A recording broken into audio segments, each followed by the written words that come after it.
is always safer in the hands of the people than in the conference rooms of any elite. Sam Seder. They are unanimous in their hate for me, and I welcome their hatred. We must guard against the acquisition of unwarranted influence, whether sought or unsought, by the military-industrial complex. The Majority Report with Sam Seder. Ever get the feeling you've been cheated?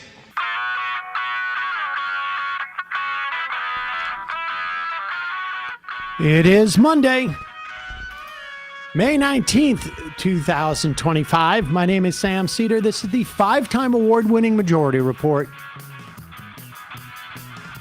We are broadcasting live steps from the industrially ravaged Gowanus Canal in the heartland of America, downtown Brooklyn, USA.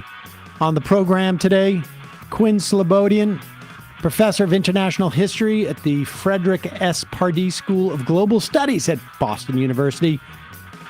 His latest book, Hayek's Bastards, Race, Gold, IQ, and the Capitalism of the Far Right. Also on the program today, as Israel expands its slaughter in Gaza, they agreed to allow a trickle of aid to relieve international disgust. Don't think it's going to work. Massive Medicaid snap cutting Republican giveaway to the rich big beautiful bill passes out of committee late last night. Meanwhile, U.S. credit rating drops, increasing borrowing costs and dropping the dollar.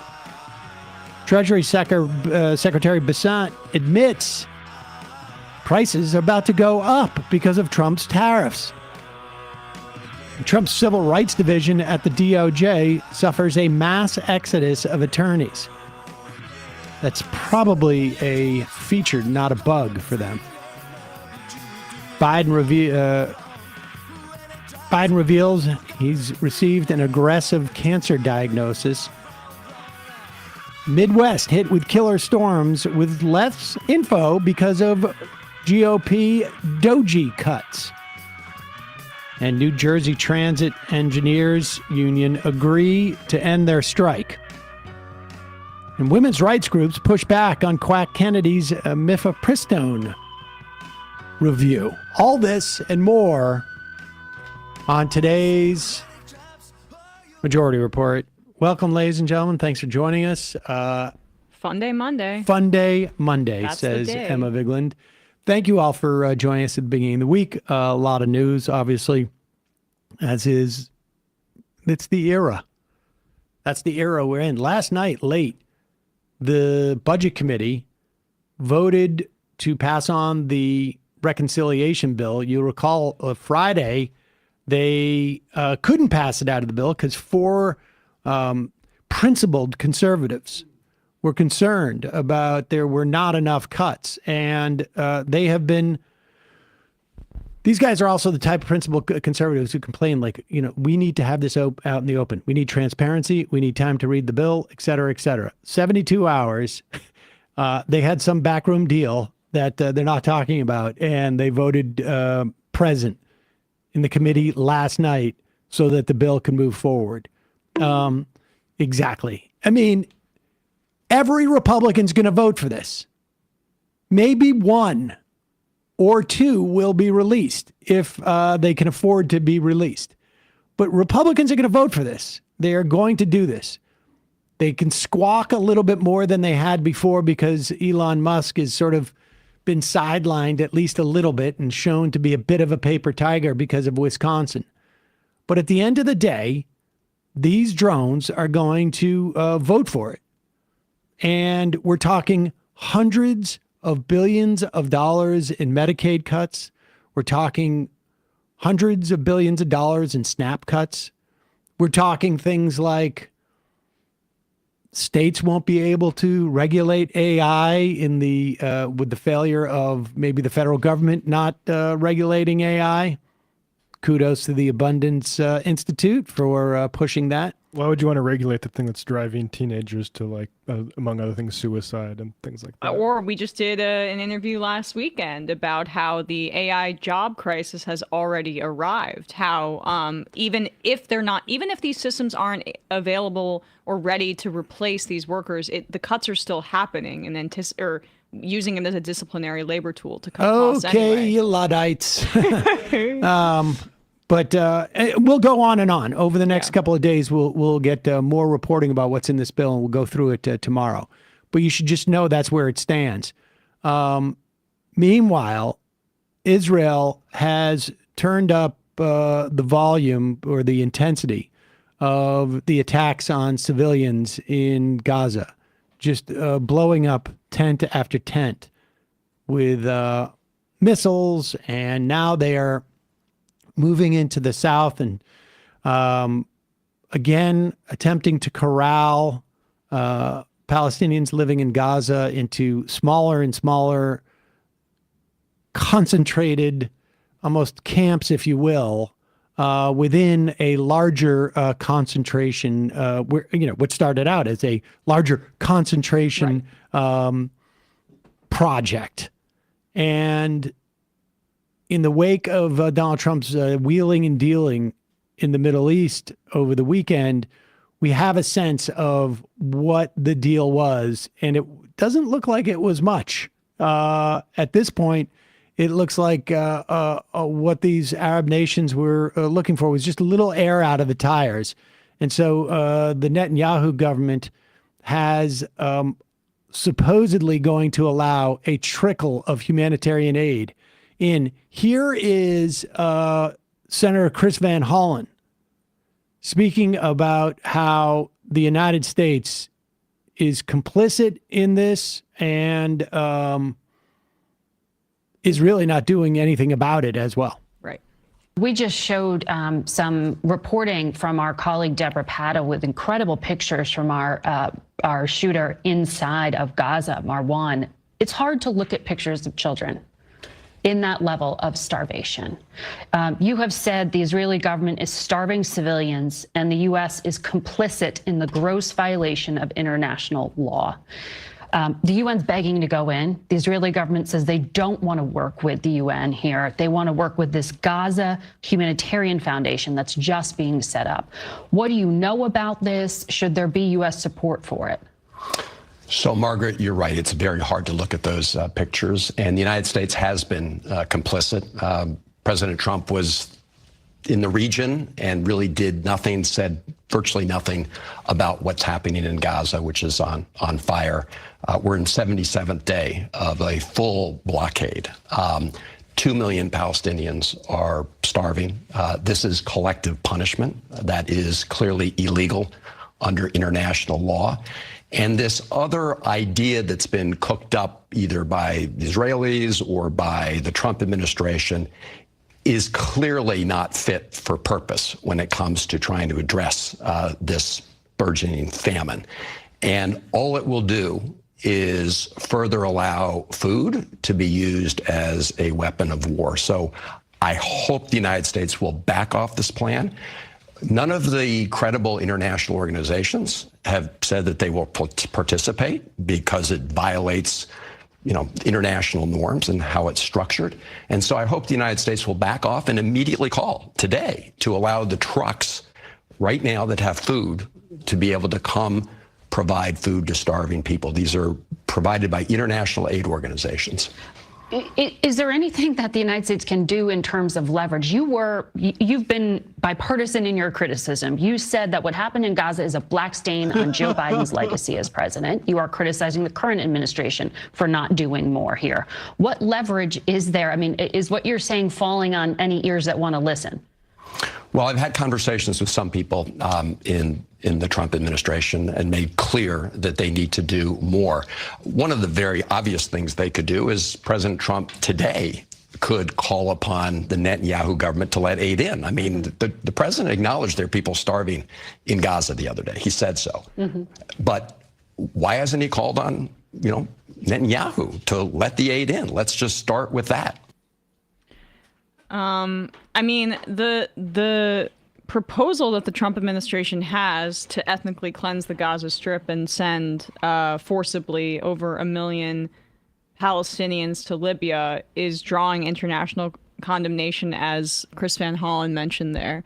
But the thing that is just so hard to watch is that the United Nations has been begging for weeks. It's been 11 weeks of no food coming in, and people have been posting side-by-sides of the Holocaust, the Warsaw Ghetto, the starvation there, and children in Gaza.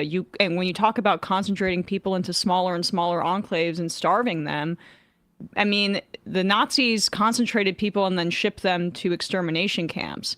Now with this kind of 21st century drone warfare, why even wait, is the Israelis are basically saying.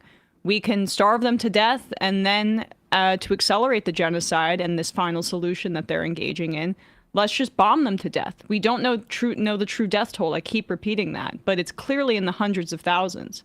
And yeah, I mean, Van Hollen is doing the right thing here. He's been consistent on this, criticizing Biden too. And like when Biden's cancer diagnosis, it's a horrible thing for people to go through. But this broke over the weekend that Gaza's only cancer hospital, which had 10,000 patients in it, is being forced to shut down because Israel keeps bombing it. Remember at the start of the genocide when Israel was claiming that it was Hamas rockets? They would never bomb hospitals. How dare Rashida Tlaib suggest that they would do such a thing? Obviously anti-Semitic. They're now doing precision strikes. They killed a journalist in a burn unit last week. The Israeli capacity in terms of its military versus, Hamas doesn't have an air force. They can be so precise that they can go into a burn unit in a hospital to kill a journalist. And they admitted it too. BBC, I noticed the other day, had a report where they were talking about, we will not name our journalists right, for security reasons. And it's like, wait, hello? They're afraid to say the name of their own journalists because they know Israel is killing and targeting journalists. It's the deadliest conflict, and it's not a conflict, it's a one-sided genocide, but deadliest conflict in the history of records in terms of keeping, for journalists. And what BBC's doing is taking Gary Lineker off of Match of the Day because he criticized Israel. And this is why we were. It was stunning. I mean, can you imagine that? Like, yeah. we're not going to name our reporters in Gaza because we know Israel may or will target them for assassination. Yet, let's not criticize this country in any way. I don't know how these editors think that this is sustainable. Like Zoran was accused of being pro-Holocaust over the weekend by Politico because it didn't sign on to announcement saying I support Israel and would pledge to go there. Like, well, he voted. It's ridiculous. He didn't co-sponsor that resolution because he hadn't been co-sponsoring resolutions, but he voted to recognize the Holocaust. It's just a smear by Quinn. But it's when they add it on and saying, also, do you support Israel? And that's what he takes issue with, which he should. And the Trump administration, it's important because we talked about this with Jeet a lot on Friday about like how he is breaking certain norms with like DC national security think tank orthodoxy. But if he's just breaking these norms so that he can get cash from the Qataris. Goodies. Or he can do some sort of deal with Live Golf and the Saudis to have Live Golf tournaments at Trump courses, which seems like that's in the works. Then if he's doing these corrupt deals alongside it and he isn't addressing the Palestinian issue in any meaningful way and is in fact, the Palestinian issue, I shouldn't even use that framing, but it is proposing ethnic cleansing, then it's meaningless what he's doing. It's totally breaking the order. Look, at the end of the day, the real question is, what are the Qataris? What are the Emirates? What is Saudi Arabia asking? Like, what's their ask in on behalf of the Palestinians? Because the Trump administration does not care, and it's really a question to the extent that there's any opportunity for Gaza to survive this. It is simply a function of what the ask is of either Arab nations. I mean, I don't even know what kind of, international condemnation obviously has some, but very limited influence in this circumstance right now. I mean, it has to start being like embargoes and whatnot. But you saw J.D. Vance didn't want to be in Israel when they started this next wave of an assault. And, Netanyahu's putting in some aid again.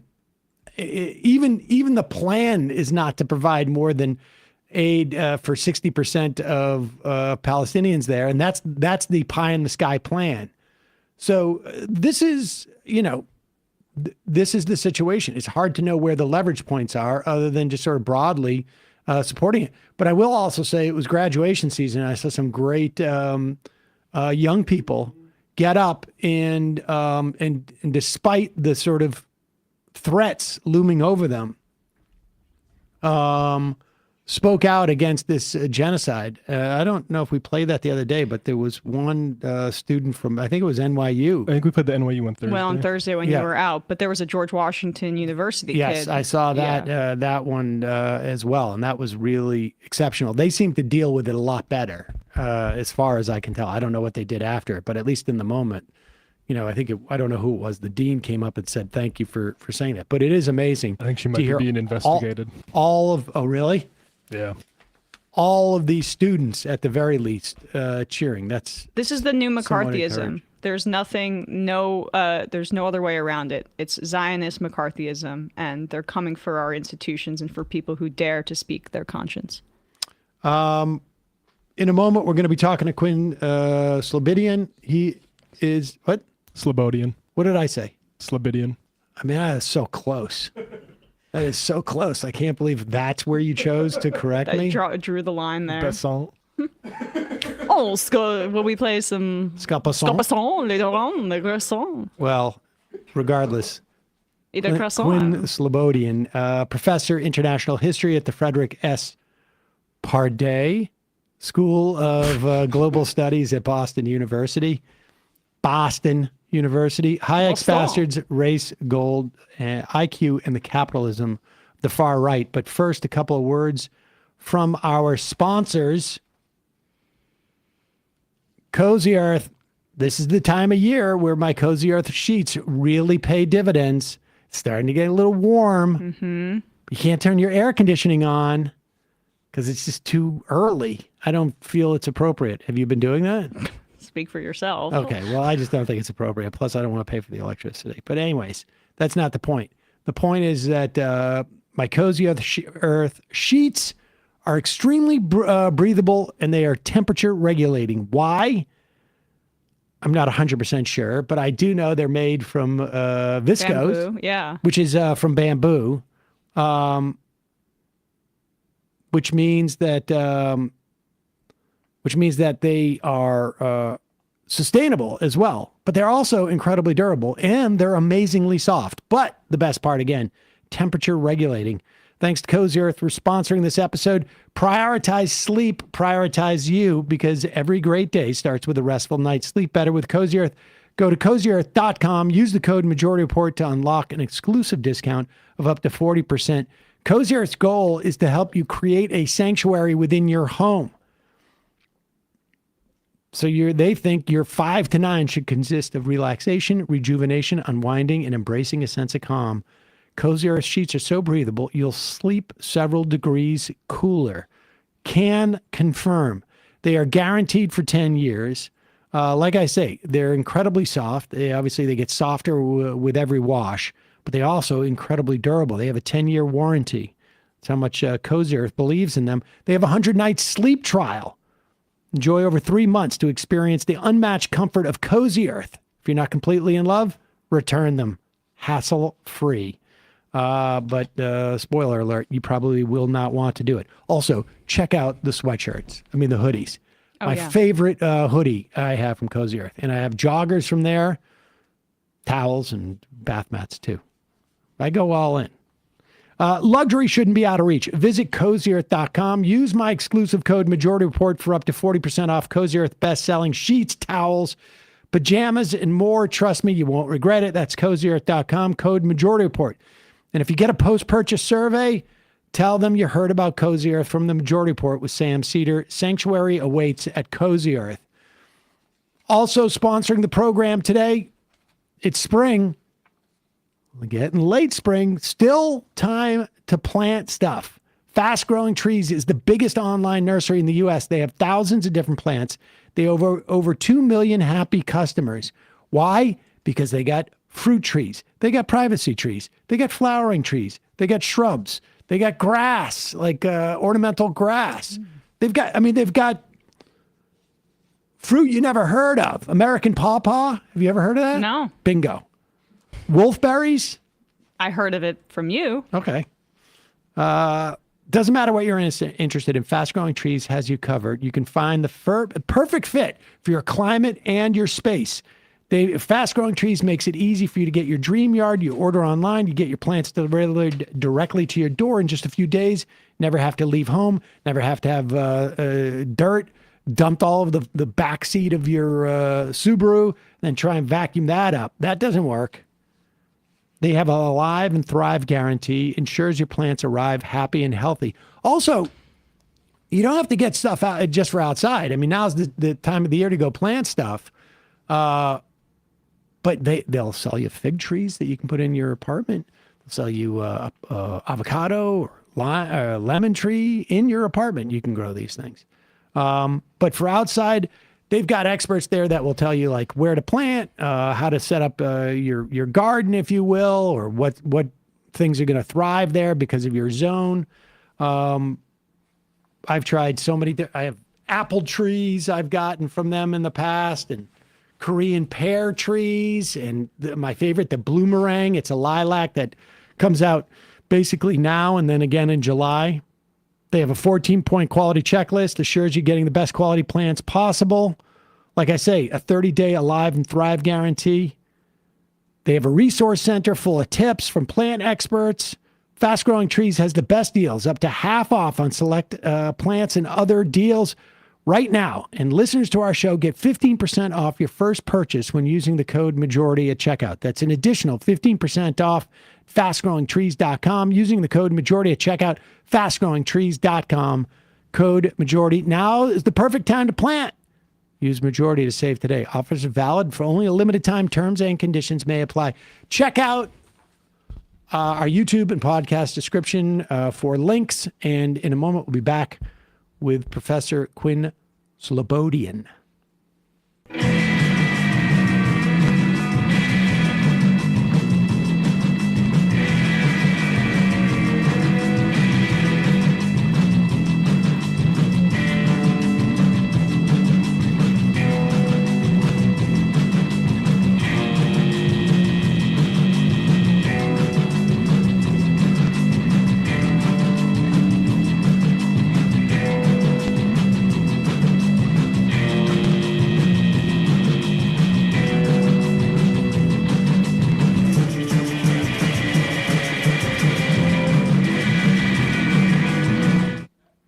We are back. Sam Seder, Emma Vigeland on the Majority Report. It is a pleasure to welcome back to the program Quinn Slobodian is a professor of international history at the Frederick S. Pardee School of Global Studies at Boston University. His latest book, Hayek's Bastards, Race, Gold, IQ, and the Capitalism of the Far Right. Professor, welcome back to the program. Happy to be here. We've had you on in the past for the last two books that you had, Globalists and Crack Up Capitalism. And talk about this, just broadly speaking, in the context of those other two books, because in many ways, it's sort of like an ongoing intellectual history of a movement that started in the wake of World War II in Mount Pelerin. Yeah, I mean, Globalist was a really big scope history. It begins in the ashes of the Habsburg Empire, the end of the First World War, and it tells this kind of 90-year story of the attempt to reassemble the collapsed golden age of capitalism that had been, ended by the Great War. So the new institutions and legal forms of encasement, in a way culminating with the World Trade Organization in the 1990s, by which there could be a kind of a harmony restored to what many neoliberals saw as the lost beauty of an earlier age. So it was really about scaling up and integration and creating new institutions and laws. The Crack Up Capitalism book that followed that was about the way that some people started to think the way to protect capitalism wasn't by building new encasements surrounding it, but by exiting existing states. So it was a kind of intellectual history of the special economic zone. People might have been hearing about things like the network state and charter cities. And I told this story of this attempt to kind of privatize government at a micro level. The new book, Hayek's Bastards, is less geographic and less about laws and forms of territory. And it's more about this, I think, underobserved fact that in the 1990s and 2000s, a lot of people on the libertarian right started appealing to science in new ways to ground their claims about the market. So Tyler Cohen, the famous libertarian, a few years ago said that the movement had cracked in half and one half had done his kind of thing, like state capacity libertarianism. And the other half, he said, had gone off into Ron Paulism and less savory forms of the alt-right. And my book, Hayek's Bastards, is basically a history of that second path, like what happened to this libertarian to alt-right pipeline that we've heard so much about, but is still so little understood. What I love about your book is for many years, it doesn't happen so much anymore, but I used to get a lot of phone calls from libertarians and have these prolonged debates. And then every now and then someone from Europe would call in and go, these are not libertarians. And this in many respects sort of it sort of outlines how that happened. So in many ways, what your book does too is it sort of like it makes one understand how a movement that ostensibly is a anti-globalist can sort of find some type of common ground with with these folks. So let's start with the three hards as to like where we are, and then we'll go back to the 90s and sort of track that the way that fell apart. Yeah, the three hards that I talk about in the book are this idea of hard borders, hardwired human nature, and hard money. And all of them represent a certain kind of calcification and radicalization of neoliberal or libertarian thought. So archetypically, you might think about a libertarian policy on borders as being open borders, that workers should be able to go where they're needed. The self-ordering qualities of the market should, coordinate in ways that the state could never possibly itself comprehend. And there are indeed some libertarians, for example, Brian Kaplan at George Mason, who are very strong, consistent advocates for open borders. But on the other hand, as I describe in the book, a lot of the mainstream people setting the tone for the libertarian and neoliberal movement started to come to different compromises with that idea in the 90s and afterwards. So the idea became, well, we can create spaces where you have to, pay for entrance, or there's certain kind of criteria for entrance, arranged along lines of capacity, what kind of IQ do you have? And that gets to the question of hardwired human nature, which hadn't really been a discourse too much in the neoliberal movement. Hayek himself talked about culture and cultural evolution.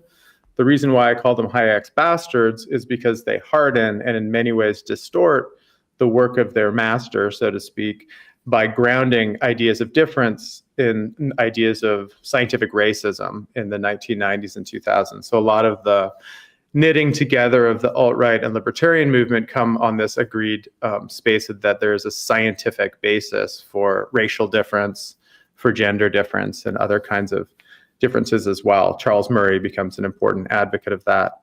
And then thirdly, hard money. Money is a great source of endless debate inside the neoliberal community. It's probably one of the more interesting and politically important sites of difference. Whether you argue for gold-backed currency, whether you argue for private competing currencies, whether you argue for some kind of central banking that works by a rule, these things have consumed, endless reams of paper and endless hours of seminar debate. The part of the neoliberal and libertarian movement that I home in on the book is what Tyler Cohen refers to as the Ron Paulist a wing of the movement, which is the rather small faction that believes that you need to go back to completely gold-backed currency. And that is a radical move that in many ways would destroy the existing economy that we have now. It would mean forms of debt and credit would be very difficult. Fractional reserve banking would no longer be possible. Liquidity would dry right up. So that's partially why I'm interested in this as a kind of radical capitalism that is almost so committed to its ideals that it would arguably roll out a new system in theory that would itself destroy existing capitalism as we know it. How does the racial science element, how is that distinct from past eugenicist movements on the right? Is it that it's kind of streamlined with capitalism? But you could also argue that race science was a motivating factor or an excuse in chattel slavery and, of course, in genocides like the Holocaust, et cetera.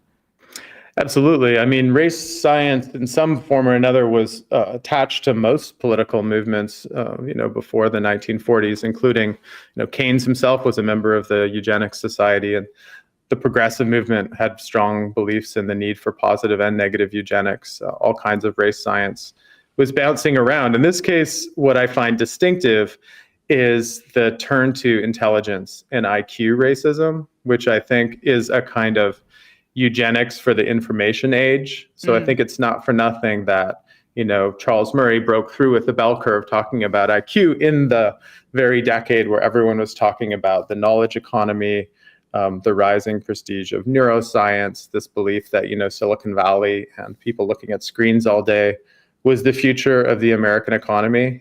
That led to this new obsession with the idea of the hardwired brain and the idea that that's maybe the primary variable that means most in selecting immigrants, selecting ideal forms of future populations, and so on. So that's the part that I wanted to home in on the book is why the IQ racism now. Why has it now become so common to refer to high IQ, low IQ as synonyms for good and bad people? This is something that seems to have bubbled up in the discourse almost unremarked on in recent years. And I think I give a bit of the history of it in the book.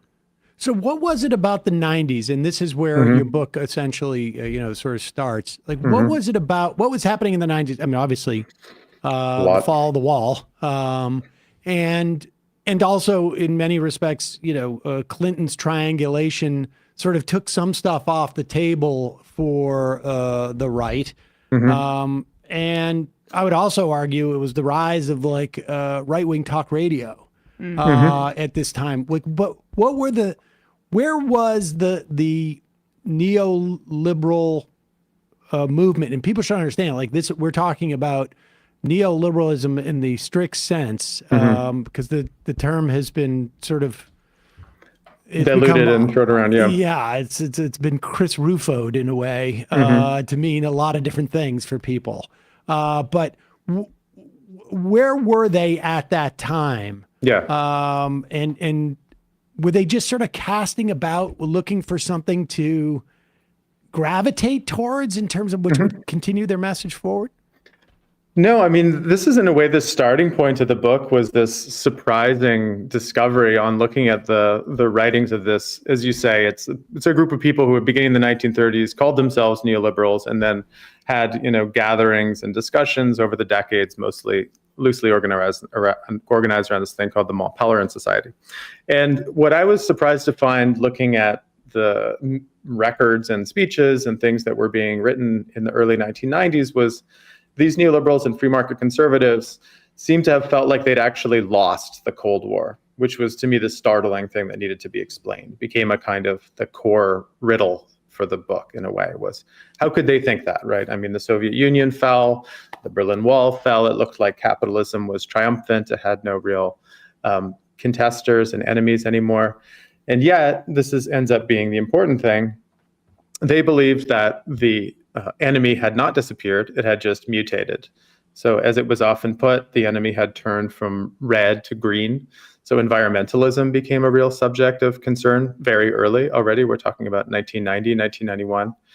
the civil rights movement and affirmative action, the women's movement, the nascent gay rights movement. These were all things that bundled under the what was then the popular umbrella term of political correctness in the early 1990s became seen as ways that, the socialist desire to regulate, intervene in the space of individual liberty, intervene in the space of individual free enterprise had been, nested now into the very center of power in the United States itself, in the centers of industrialized power.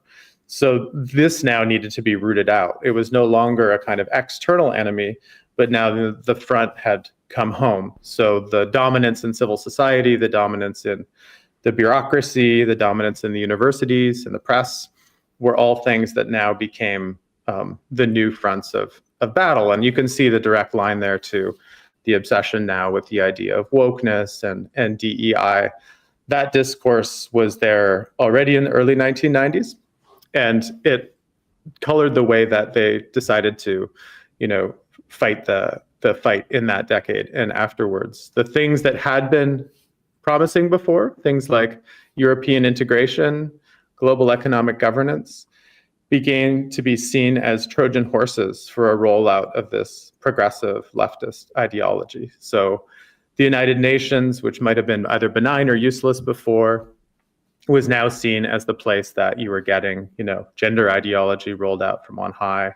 So you needed to go from, in effect, in many cases, people who had been more globalists themselves to now making allies with people who wanted to break up what they saw as the stranglehold of international organizations and the capture of civil society by the progressives. So there were these two really, for me, interesting insights that they had on their own terms, which I think were basically false, but they were persuading themselves that, one, they had lost the Cold War, and then two, there was this fear that if they had actually won, if welfarism and state ideology had in fact been rolled back to the point of disappearance, then you'd be confronted with a whole new problem. And Charles Murray described this as the problem of the opium eater being taken away from their drug.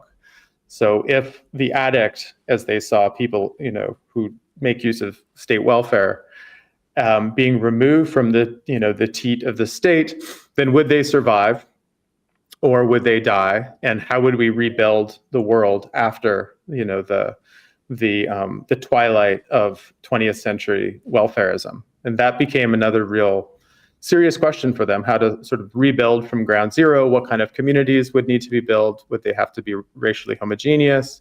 Would you have to use traditional morality? Would they have to be modeled on the heterosexual couple, and so on? There was a real degree zero thinking, which was very common in the 90s. And before we get into that part, because you can see almost like the, what we call the TradCon elements showing up in that notion.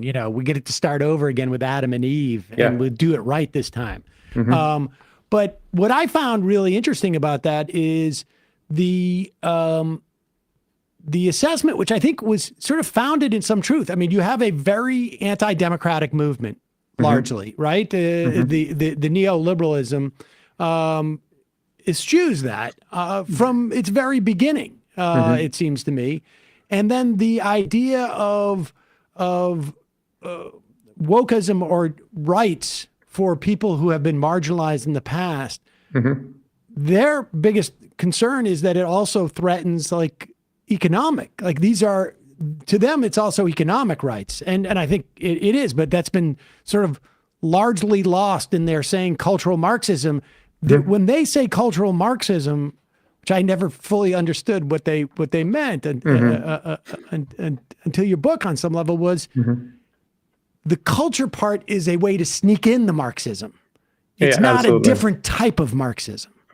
Right, exactly. Yeah, no, it's a way to describe what the right and the left actually sometimes describes as a meta-political strategy, right? I mean, when you hear Bannon or Breitbart say that politics is downstream from culture, what they mean is that you shouldn't think about strategy in terms of just seizing the heights of power.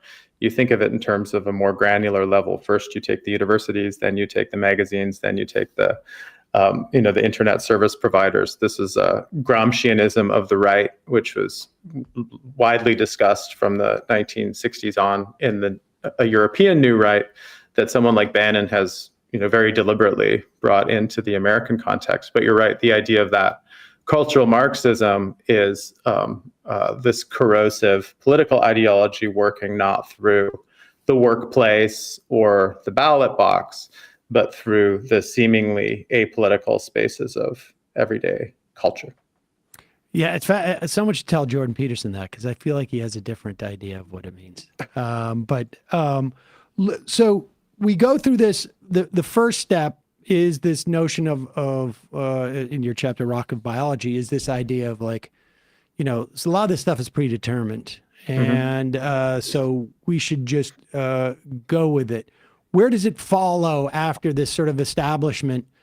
And it's sort of building on a lot of the stuff, like it's taking like what we saw like in the Moynihan report in the, I guess, 60s and 70s, saying that there's a culture that's problematic, and saying, well, the reason why the culture is problematic is because we have a fundamental biological difference. Biology problem, right? And then where does it go from there as we track it to where we are today? Yeah, so the 1960s moment is pretty relevant, because one of the points I think I want to make in the book is that the right and the neoliberal right has often used science as a way to push back at expansive demands for equality. So sometimes it's the same people doing it. In the case of Richard Herrnstein, who was the famous Harvard psychologist who co-authored The Bell Curve with Charles Murray, in the early 1970s, he already wrote a book and a famous article in the Atlantic Monthly called IQ, in which he said, these attempts to create same outcomes and public education are doomed. The attempt to have a world of equality is doomed because we have written in our genes unequal capacity that sets these things in train from the beginning. And so we'll only be harming ourselves if we try to create more equality. We'll be, diminishing the capacity of the entire society. It's interesting that then he comes back in the 1990s with Murray at another moment after the Cold War, where you could think it could be a time to rethink, what the social contract is. Maybe there should be a more sort of expansive middle ground between capitalism and communism. Could have been a moment for the third way, social democracy.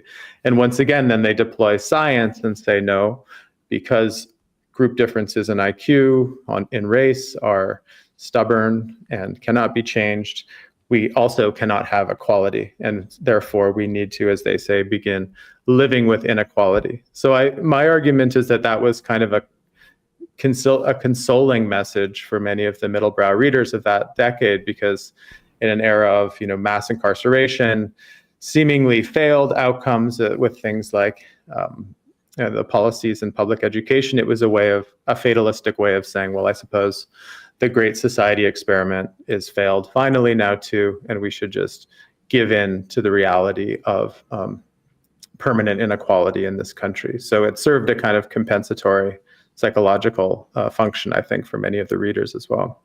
It's also essentialist, right? In that it's a way to solve complex problems by either opting out of the politics that would be necessary to alleviate these ills, or just blaming people who are victimized by like inequality for their own kind of demise. And you can even see, or not demise, but at least immiseration. And like the election of Obama in 2008, he very much leaned into the meritocratic myths and was a believer in that kind of thing. And it almost serves to back what you're saying, like this desire to move past racism because of how tired people were of even engaging in it. He almost served to bolster that, right? Given the historic nature of his election. Yeah, I mean, I think that the simplicity story is really important, right? And it's another part of the way that Hayek's legacy has kind of been bastardized. Because one thing about Hayek is he was a believer in complexity. He believed that it was very difficult to actually understand how one thing was connected to each other. That's why we needed to give it over to the magic computer that we call the marketplace. By contrast, in that book, The Bell Curve, I even counted at some point how many times the word simple was used, because it was just over and over. It's simple. It's simple. It's simple. Here's the data. We can't do anything about it. It's over. So there is, I think, a kind of surrender of some of the more productive forms of classical liberalism and neoliberalism in that kind of, handing over policy to the data and acting like it speaks for itself, which it obviously doesn't. But the Obama phenomenon is interesting because this isn't something I get in too much in the book, but we all remember the era of the gifted child, right? I mean, the 90s and the 2000s were really not just an era of stigmatizing, the poor for their own poverty, but also celebrating the kind of talented 10th. Charter schools. The time of charter schools, the time of talent searches, whether I know something called the Julian Stanley Center Idol. for Talented Youth. Yeah, American Idol. But also just like finding the smart kids. Where are the smart kids? We need to get them because they are the natural resource of this nation in a way. So Obama was really a poster child for that. And I think that confused a lot of people on the right, but this fetishization of the very intelligent mixed with a condemnation and stigmatization of people at the bottom end of the bell curve, or the left-hand tail, as it were, is really what brings together in some ways, the tech right and the MAGA right at this moment, because the tech right also feels like they are the self-appointed aristocracy, intellectual aristocracy, and they're being stifled by the socialists and the egalitarians. And then the MAGA people, for their own reason, feel like they have, special status above others, and that they can, condemn and dismiss entire swaths of people as being low IQ by virtue of their genes. So there's all kinds of, I think, politically convenient ways that science gets folded into the current moment. And I think I was just trying to pick it apart in ways that right now, I think when the far right is discussed and explained, it's often described and explained in terms of emotions: hate, resentment, backlash, fear, or even intelligence, ignorance, lack of information. These are ways that the left often tries to understand the far right. And my point with the book was to say, well, actually, if you look at it on its own terms, it does have its own economic reasoning and its own economic rationality. And it also has its own version of capitalism that it's proposing. So we shouldn't only talk about the ethno-state, for example, as a proposal, but as I title one of the chapters, we should talk about an ethno-economy, because even arguments for total nativism and exclusion often have their own, twisted economic logic for the people who are propounding them. Let's talk about Peter Brimelow in that, because he becomes the figure, at least that I guess provides one end of the Overton window for that ideology. Tell us about him. Yeah, so Peter Brimelow, people might have heard of. I mean, he's now become quite actively trying to tweet at me and draw me out and make fun of the lady journalists who reviewed my book and all kinds of other really charming behavior. Oh, wow. But they were probably being hysterical. Lady journalists. Yeah. Did they write it with a quill? Yeah. They had a couple of fainting fits halfway through the first paragraph, but they managed to get it through. That happens. It does. That's why the couches are there. So Brimelow, he was one of those names. We all remember the Explainer articles from 2016-17. What is the alt-right? Well, it's this guy named Richard Spencer and da-da-da. And one of the people who was often mentioned was Peter Brimelow, the founder of this website called vdare.com, named after Virginia Dare, the first white child born in the New World. And he was often described as the godfather of the alt-right, a nativist, etc. The New York Times called him a white nationalist. He sued them for it. He didn't win. But I was interested in his formation and where did he come from. And it turns out that it's not often mentioned that he was a financial journalist and for decades. So he wrote for the Financial Post in Canada, Fortune and Forbes in the United States. And so just looking back at his columns was really educational, because you could see how he was finding his way to what became, a exclusionary nativism in the pages of the financial press through economic reasoning. So he wasn't, it's not like one day he woke up and saw, the Hyperborean Aryan sun or something and wanted to, walk towards it. He walked his way through a bunch of arguments about economic freedom and what he saw as welfare dependency tendencies among certain populations based on certain bad science. And in doing so, he actually forged a new language of justification for exclusion in that kind of a financial discourse that was pretty unusual at the time. So one of the shockers for me researching this book was that in the late 1980s, the Wall Street Journal, every 4th of July, would publish an editorial saying, there shall be open borders. And they meant it. They said it should be added to the Constitution, that they had that faith in the self-ordering powers of the market. And here comes Brimelow, who says in those same pages, well, I don't think so. According to this new science, some populations are more, et cetera, et cetera. So he helped, I think, create the possibility where people who were just business elites, for example, could agree with someone who was, someone who was coming more from a white nationalist perspective.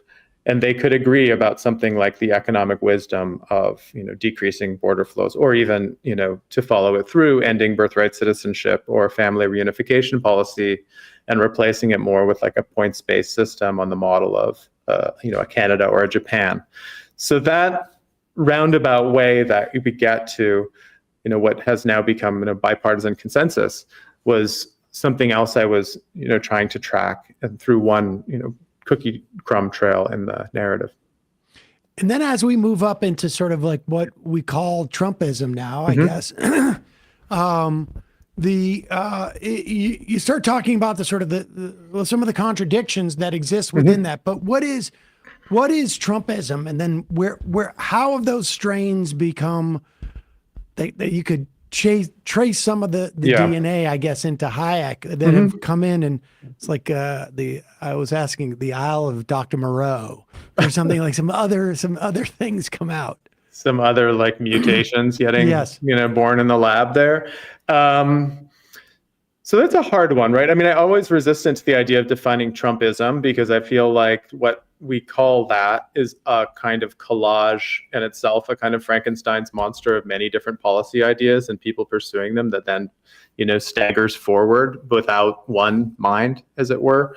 But I think the best way to explain that is to go back actually to the early 1990s, where there was something called the Paleo Alliance. And this, I think, will be interesting to, some of your listeners and viewers if they haven't heard of it.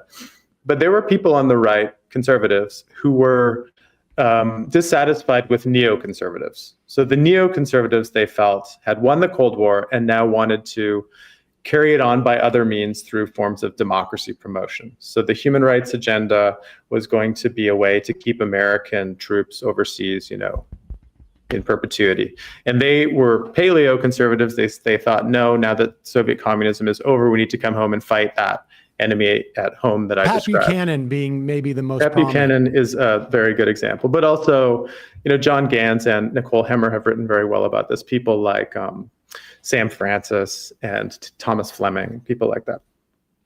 So they created an alliance with some people who were paleo libertarians, who similarly wanted the state to be smaller. They wanted the federal government to have less role in people's lives. They certainly wanted things like income taxes to vanish. And there was Murray Rothbard is the most famous of those. And he advises Pat Buchanan in his first run for president in 1992, not because he believes everything Pat Buchanan is saying, but because he sees the usefulness of having someone who's a kind of a locomotive, who's saying things that nobody else is going to say, and who's stirring up kind of populist passions that might break some of the sclerotic coalitions that they thought had already fused into a kind of, what they call in Fox News, the uniparty, right? So the feeling was you could make compromises with your partnerships in order to get to a transitional goal that you might have slightly further down the road. And the far right, if you look at Europe, if you look at South America, if you look at Southeast Asia, is filled with moments like this, where people who technically don't agree with each other in the abstract will nevertheless work together for the purpose of getting a larger agenda pushed through. So the Alternative for Germany party is an example of this, where you've got pretty straight-laced ordo-liberal economists who end up working with ethno-nationalists, figuring out some common ground and making it work. I think that Trumpism, if we want to call it that, is another version of that. It's people like in his first term, Arthur Laffer, right? Ronald Reagan's first advisor, and Stephen Moore, guy straight out of the free market think tanks, who held their nose and said, we don't like what he talks about protectionism, but hey, if we can get the 2017 tax cut through, then like we're game. And sure enough, they did. And now it's going to be made permanent with even less state spending. So like their gamble worked. So, and meanwhile, someone like Robert Lighthizer or now, Jameson Greer or Peter Navarro are trying to get their policy through on trade, which actually isn't very Hayekian or libertarian at all. And yet it's all happening within the same, governing coalition.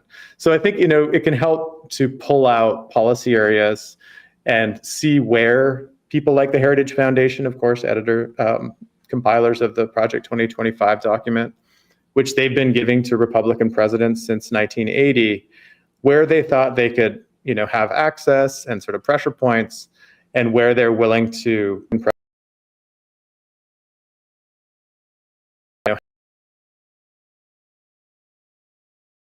to give up some of their, long-standing principles. Very weird for someone like the Heritage Foundation now to be going along with the tariff policy, and yet they've made the calculation. We can get a bunch of other things through if we accept this deviation and we live with it. And that's wise politics in a way, right?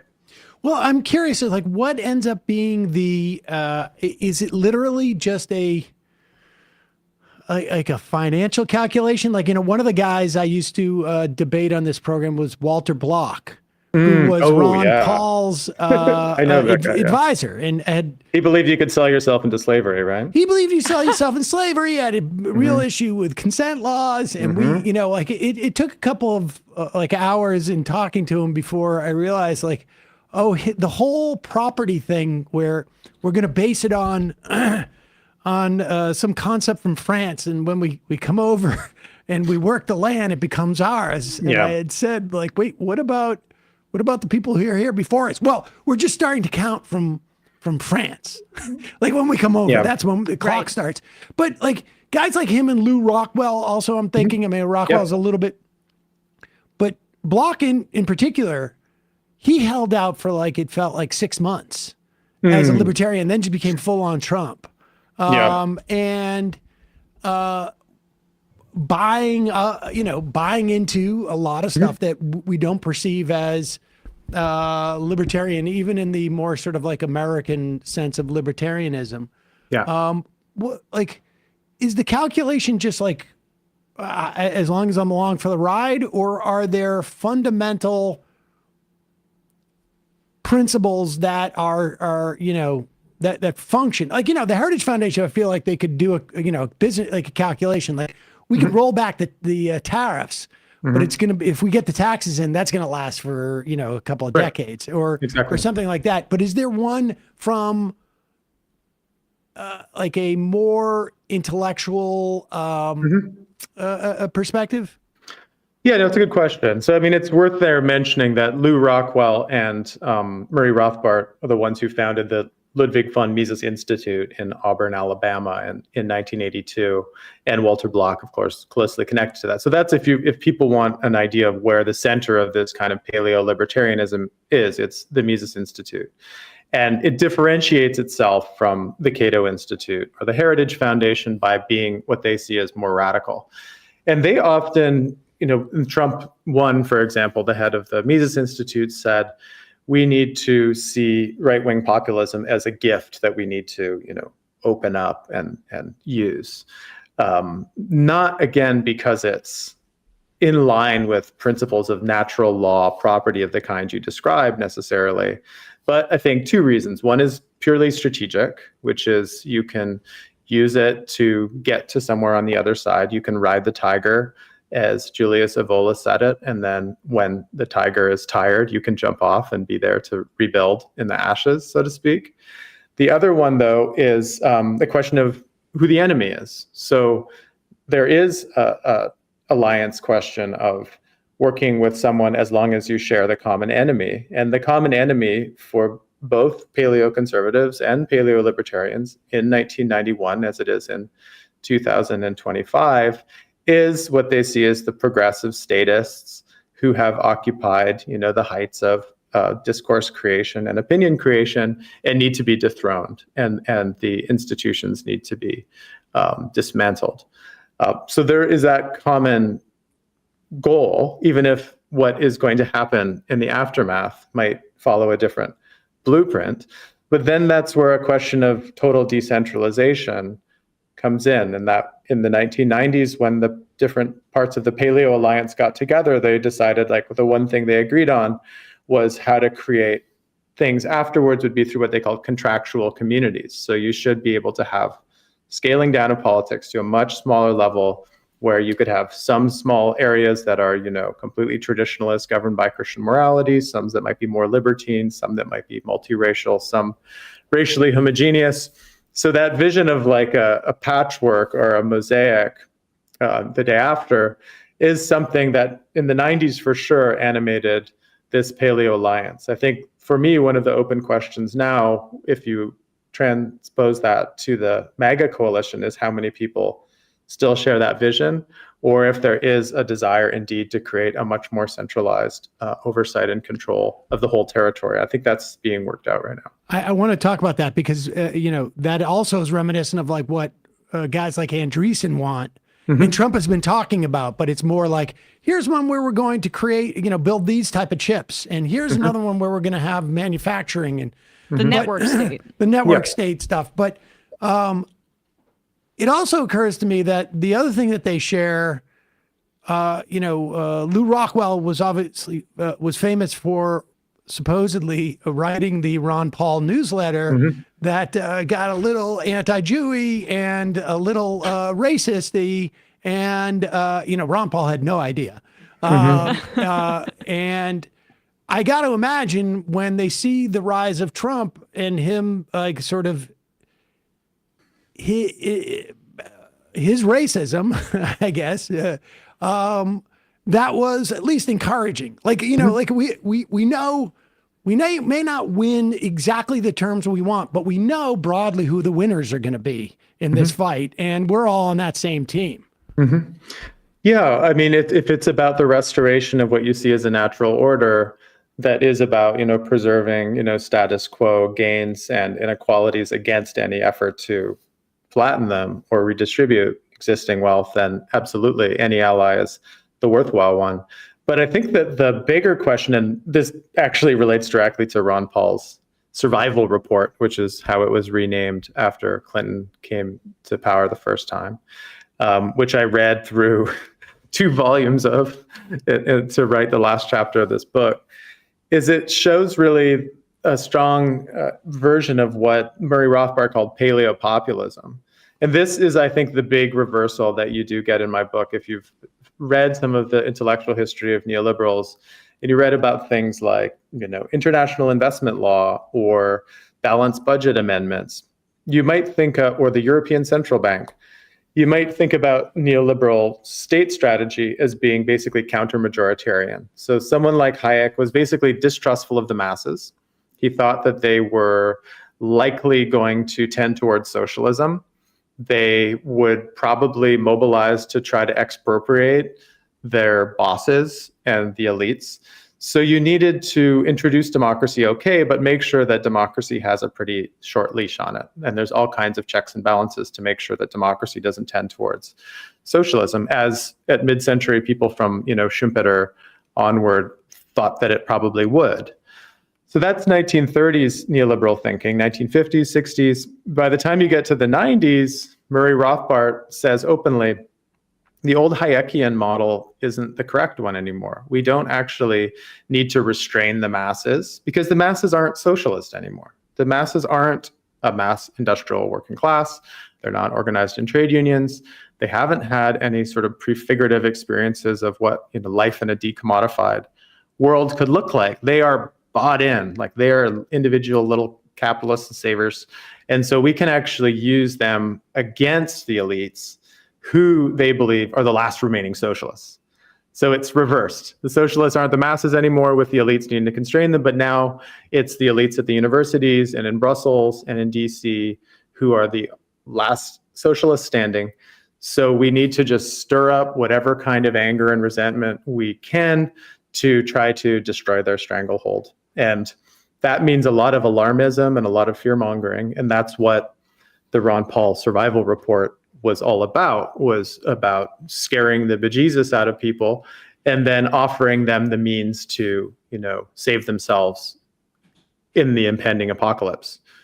Tell them that the currency is collapsing and then say you can buy collectible coins at the address below.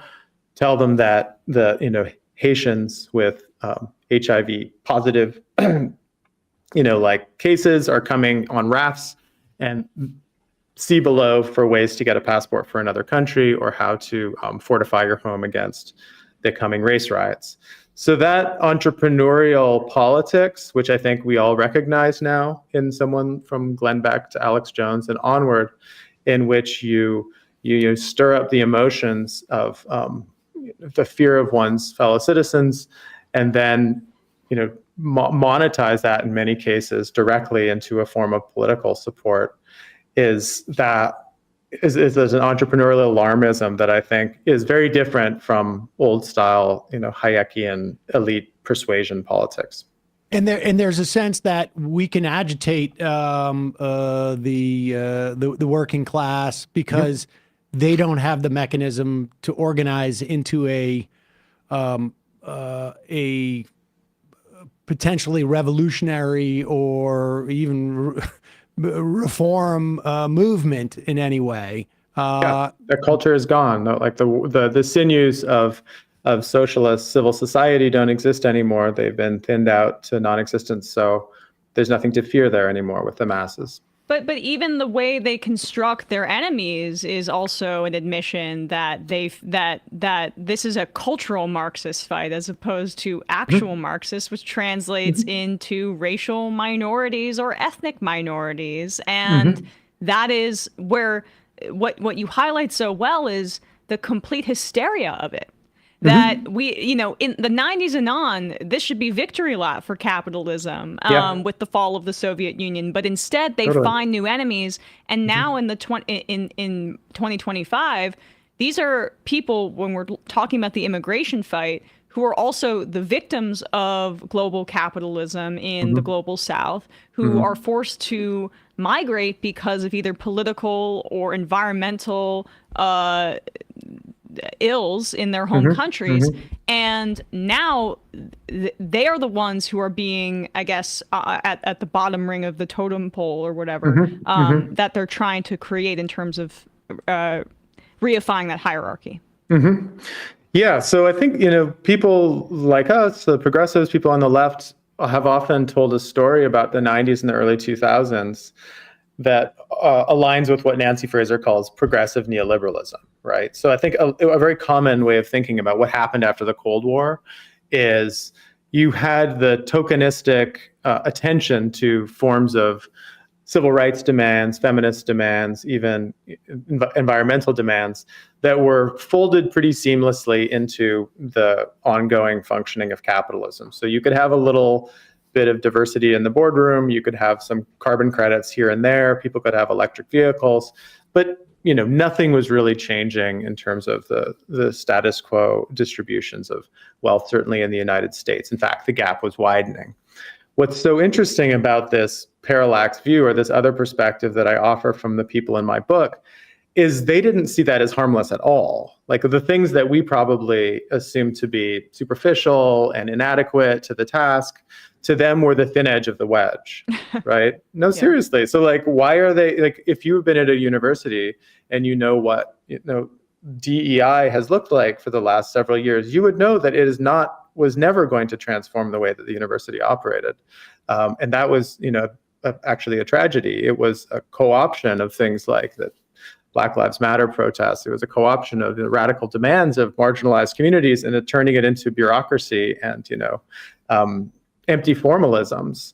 But to them, no, that was a specter that was now entering the very halls of power and capitalism and needed to be expunged. So they've told themselves these scary bedtime stories for decades. That's what the survival report is just like bedtime stories. But now, they think it's real and they're acting as if it is. And therefore now the effects of it are real and very material in everyone's lives. You write about Millet at the towards the end of the book, and on some level, it's sort of like a way. He can function as a sort of a Trump-like figure without having to actually sort of like make it about Trump, but it gives a sense of how this coalition comes together, maybe in a place that it's easier to see because it's not sort of fraught with different American politics. But in looking at that, at his rise, how does that say that it's more replicable than we had hoped, or do you need a unique figure to be able to tie these things together? Because one of the things that Trump is able to do, it seems to me, is he has absolutely no principles whatsoever, except for a couple of ones, biggest one being whatever puts money in my pocket. So he has the ability to do these like 180s within a day and a half, in the way that like a YouTuber would, if knowing like people aren't interested in this topic. Tomorrow I'm going doing something different. Yeah. I mean, the United States is an exceptional place, right? I mean, there is a status as global economic superpower and still military superpower, which allows it to have that kind of wild gyration without the collapse of the economy outright, right? I mean, even the crazy tariff policy of the last month has been received not so poorly by the markets, right? I mean, it's bumping along. People have figured out how to make money off the turbulence. People have figured out ways to probably influence carve-outs and things. So that kind of erraticness is not available to most parts of the world, and certainly not to a place like Argentina, right? The processes of market discipline that have been internalized for most of the world leave no space for that kind of creativity, if you want to call it that, eccentricity. Instead, you get a figure like Millet, who to me is fascinating, partially because he's such a direct product of the intellectual lineages that I describe in this book, right? He sees himself as a disciple of Murray Rothbard. He named one of his many cloned dogs after him, among other things. He calls himself an anarcho-capitalist, which is extraordinary because he's the head of state, and anarcho-capitalists are supposed to not believe in states at all. So already, it's in a way, defeating, but also really exciting in a way for an intellectual historian to be like, wow, how do I make sense of this thing that actually makes no sense at all? And the way you see it making sense, finally, is he's able to code switch really effectively, right? He can act as a disruptive tribune of the people 1 minute, and then the next minute when he's speaking at Davos, as he did, he can address the room full of, extremely wealthy business people and politicians and heads of civil society and international organizations and say, you here are the real important people in the world. You are holding the line against communists, Christian Democrats, feminists, environmentalists, and goes down this laundry list of all of the enemies that they all share. And then he gets an ovation. So this is a sign of great political talent for sure, right? To be able to navigate that many contradictions, but then also to know how to speak to the right audience at the right time, and to eventually tell, the head of the IMF, Kristalina Georgieva, what she needs to hear to get the next round of loans cleared through. And if it's at the expense of, cultural workers and women and university students and union activists, which it is in the streets of Argentina, then so be it. I mean, he has figured out well the ordinal ranking of who he actually needs to care about to keep the creditworthiness of his economy bumping along. So in that sense, he's like a perfect Hayek's bastard, where he plays populism just well enough to, elicit a kind of buy-in, but then also can speak the language of the markets to the people who need to hear it. I know this is as a historian out of your portfolio, but do you have a sense of like trajectory?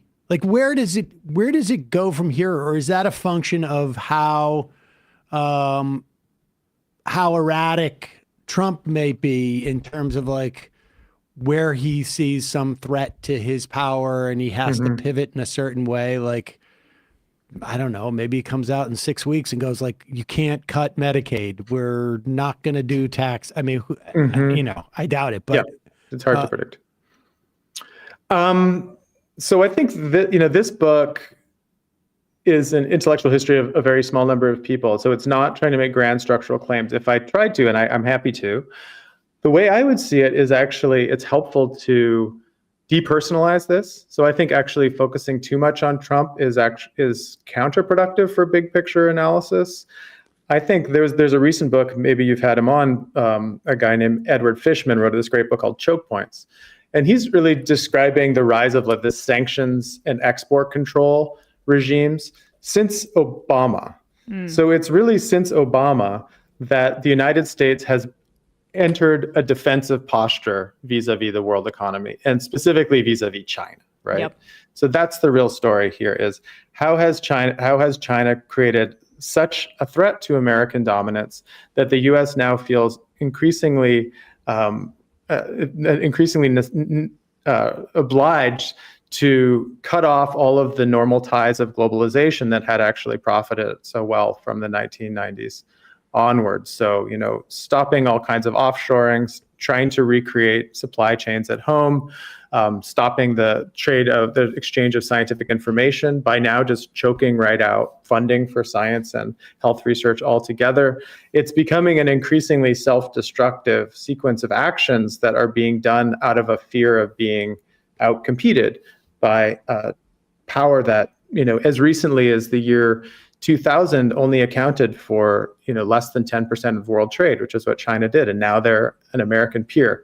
So that, I think, if I had to say where are things going, I say that's what needs to be managed by a non-Trumpian politician would be, well, how do you propose, how does a Democrat propose managing this problem of Chinese competition? I think that the continuities in things like trade, industrial policy, even immigration across Trump, Biden, Trump are more telling in some ways than the differences. How about the Middle East policy, which is also a way to keep Absolutely. China out? Like, I think it can be oversimplified when we say, oh, we killed 1 million people in Iraq for the oil, or we're helping facilitate a genocide in Gaza because of the Suez. It can be more just about keeping Chinese influence out of this region. They were threatened by the fact, I think, that China brokered talks between Iran and Saudi Arabia over Yemen, and there's more soft power that China is engaging in. And the United States is destroying its soft power in this isolationist, almost Brexit type move. And we're just pure militarism now. And we're going to bomb this region into submission to curb Chinese soft power influence. Yeah, and I think that's where this discussion of the paleo-conservatives of the early 1990s is actually quite relevant, because there is clearly part of the MAGA coalition that believes that you need to withdraw from, military influence beyond the Monroe Doctrine space of the Americas, and effectively let those parts of the world manage themselves and allow for mega regions under the control of Xi Jinping here, Putin there, Erdogan there, etc. And then there are factions of the coalition who still think that you need to keep a military presence and show muscle and show warfighting prowess wherever American interests are threatened. And I don't think that's settled yet, actually, inside of the Trump administration. But to follow through with what Trump said in his speech in Saudi Arabia this last week, to actually become a non-interventionist, would be an extraordinary U-turn, not just away from Republican policy, but away from Democrat policy too. And I don't think we know what that world would look like, actually, if it did go towards a more, sense of regional self-direction and self-control, and the parts of the latest trade war that seem to be gesturing towards something like autarky or self-sufficiency were very striking and certainly very different from the first Trump administration. Nobody thought they were going to try to embargo the goods of basically the entire world to kickstart some kind of shock reindustrialization. Yet for a couple of weeks, it looked like that was what was happening. So I think we need to put it all in this context of geoeconomic shifts that are not localized in the figure of the president and are, distributed throughout the labor force and throughout the expectations of consumers and workers. And so getting back actually to the challenges of something like Bidenomics and the IRA, which actually was an attempt to take on a complicated problem through both sticks and carrots, is something that, with some optimism, we'll be able to have those kind of serious conversations again before too long. Hope springs eternal. In the meantime, we got to wait and see what Laura Loomer decides, and then we'll know. It's extremely off-brand of me to end on a light note, but I think I'm just going to leave it and be hopeful for a change. There you go. There you go. Laura Loomer gives us hope. We shouldn't say that. Quinn Slobodian. The book is Hayek's Bastards, Race, Gold, IQ, and the Capitalism of the Far Right. We'll put a link to that at majority.fm and in the YouTube and podcast descriptions. Thank you so much. Very much appreciated. And we'll put a link to your the last two books as well to give folks a sense of how they can maybe follow this trajectory. We really appreciate your time today.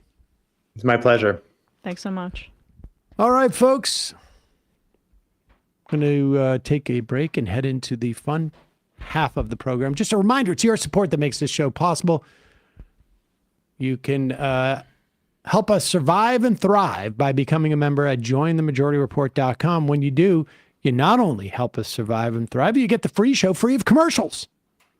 And then, of course, you can IM in the fun half. So check it out. Also, don't forget AM Quickie at amquickie.com. There's so much news. So much to digest. You want to get a sense of what to expect or what's going to be a big story on any given day from a left perspective. amquickie.com, free 3 times a week. 5 minutes worth of reading in your email inbox every morning at 9 a.m. And of course, we got all sorts of merch at the shop.majorityreportradio.com. So check that out. If you want to have conversations about stuff that you've heard on the show or just really anything, great place to learn like organizing skills or resources, our Discord, majoritydiscord.com. Check it out. And also, if you have other type of social media, and I'm not just talking Twitch poggers, I'm talking things like Instagram or TikTok. Follow us there. Just Google Majority. I can't even remember what our handles are there. We probably should have had one handle across all platforms, but that would have involved a lot of centralized planning. It's good that we started calling it Majority Report Radio right as we pivoted to video. Yes. I mean,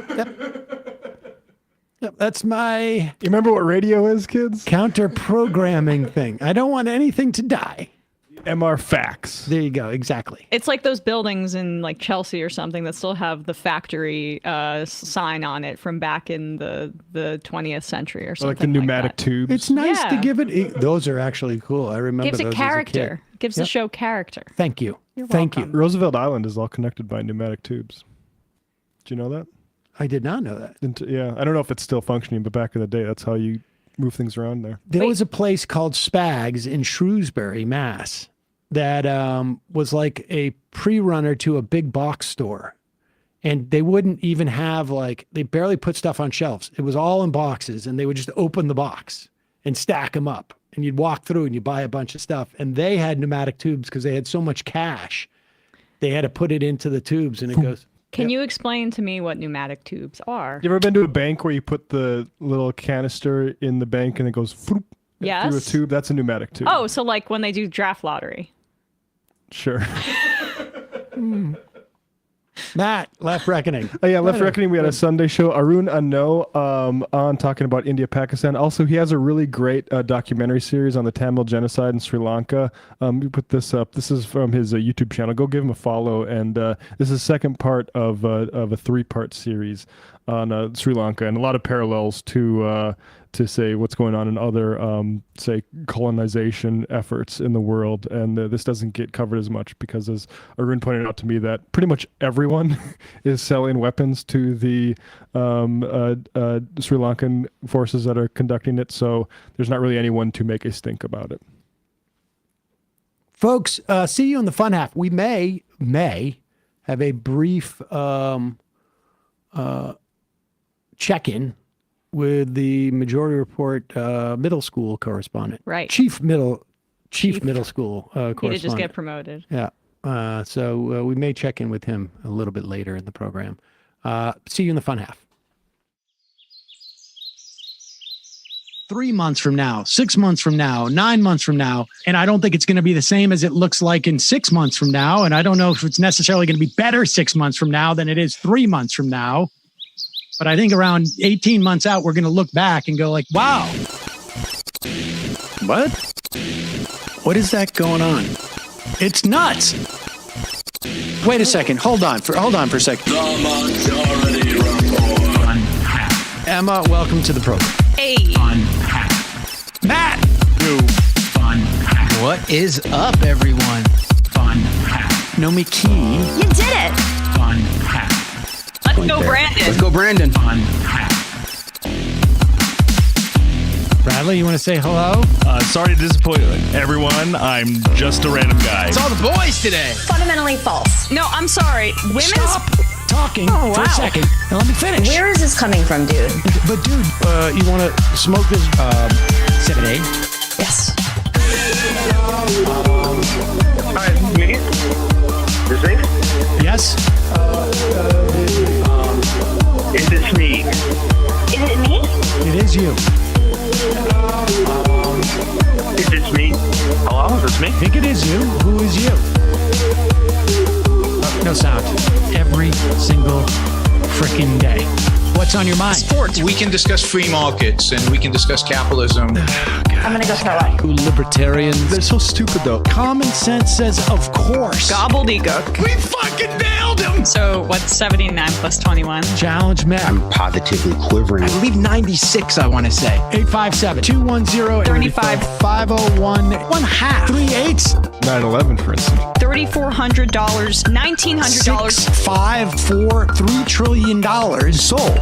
It's a zero-sum game. Actually, you're making me think less of it. But let me say this.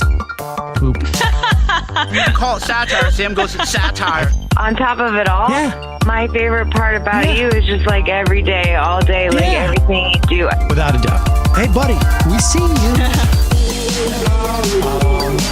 All right, folks.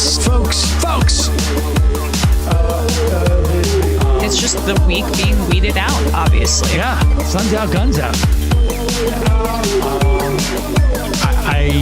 I don't know.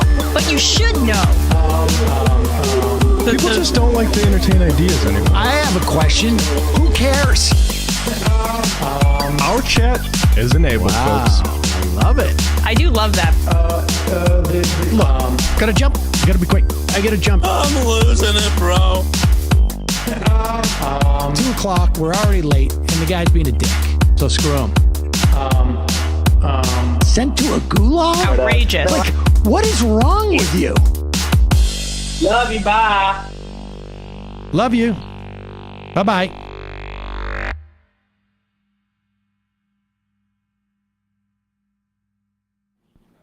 We are back. Sam Seder, Emma Vigeland on the Majority Report.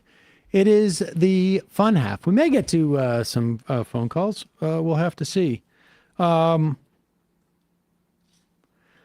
don't want to play because we started the show with that clip of Van Hollen on Meet the Press. No, Face the Nation. Whatever. Sunday show. Whatever. We almost said that in unison. And Van Hollen going very strong, saying that we're implicated in this. Joe Biden is implicated in this. Obviously, the current regime in this country implicated in the genocide that's going on in Gaza. And at a live event that Zateo live event, Mehdi Hassan was talking to Van Hollen about this, and Hassan says that politicians tell him off the record that they wish they could do more in Gaza, but they're going to get killed by their donors and by AIPAC. And Emma was making the point that Van Hollen, seems to be putting himself out there as a leader, with Chuck Schumer having 17% approval. Yes, rating? and 4 years away is not really that long away. I mean, where Schumer may step down, or maybe even 2 years when the Senate decides to each 2 years. Senate terms are longer, but each 2 years is when the Senate passes a new set of rules. Right, it's a new term for the Senate as well. And so theoretically, that's when you could see leadership turnover. You could see leadership turnover. And between this and him going to El Salvador to kind of show leadership with the Kim Arbrego Garcia case, I just think it's interesting that Van Hollen's stepping up in this way, something to watch if he's trying to make a pitch for Senate Democratic leader would be an improvement over Chuck Schumer 100%. and if what Mehdi Hassan says is the case, that there are Democratic politicians who want to speak out more about Israel, but they're worried about donors, and they're worried about AIPAC. In other words, they're worried about their electability. They're worried about sticking their necks out and being stuck out on a limb. To have a leader, Senate leader, who is willing to take these positions, what it does is it's overused, this concept, but it widens the Overton window for what a politician can speak about. And so that there ends up being space or oxygen for people to enter into that area between where where it is now to where maybe Van Hollen pushes it. And so it's supposed to be, it's leadership. It's a foreign concept, I understand, to Chuck Schumer, but that's what this is. Well, the Baileys asked me not to do anything, and so that's what I did. Oh. That's leadership, too. Sitting on your hands. I showed them. Leading the Ivy League to disembowel itself. Follow me. Follow me. Look at what I'm doing. Nothing. So there it is. Wouldn't you like to do nothing? Who's the first person to go through that breach into nothingness? I am. So, but here is, speaking of leadership, here is, let's go back to that. The Van Hollen thing. No, I'm sorry, the one you just had up there. No. We were talking about Van Hollen. Well, I was talking about Van Hollen, but I don't want to do that one. Let's do what's his face, Clyburn. Okay. This is relevant. Like, look, I may be in the minority about this in just American politics. I'm not talking necessarily in this room, but the Biden stuff. Like, unless somebody can give me a name of who was hiding, who was in a position to go to Biden and say, dude, you got to step down, and wasn't revealing it to the American public. I suspect it's really Jill Biden and maybe Hunter. And if there are others, I want to know who they are. They should be named. The consultants around there should be named. But other than that, like this whole thing about Biden, he was not the candidate. The Democrats lost. There was accountability. And unless we're going to get specific names, I don't really care at this point.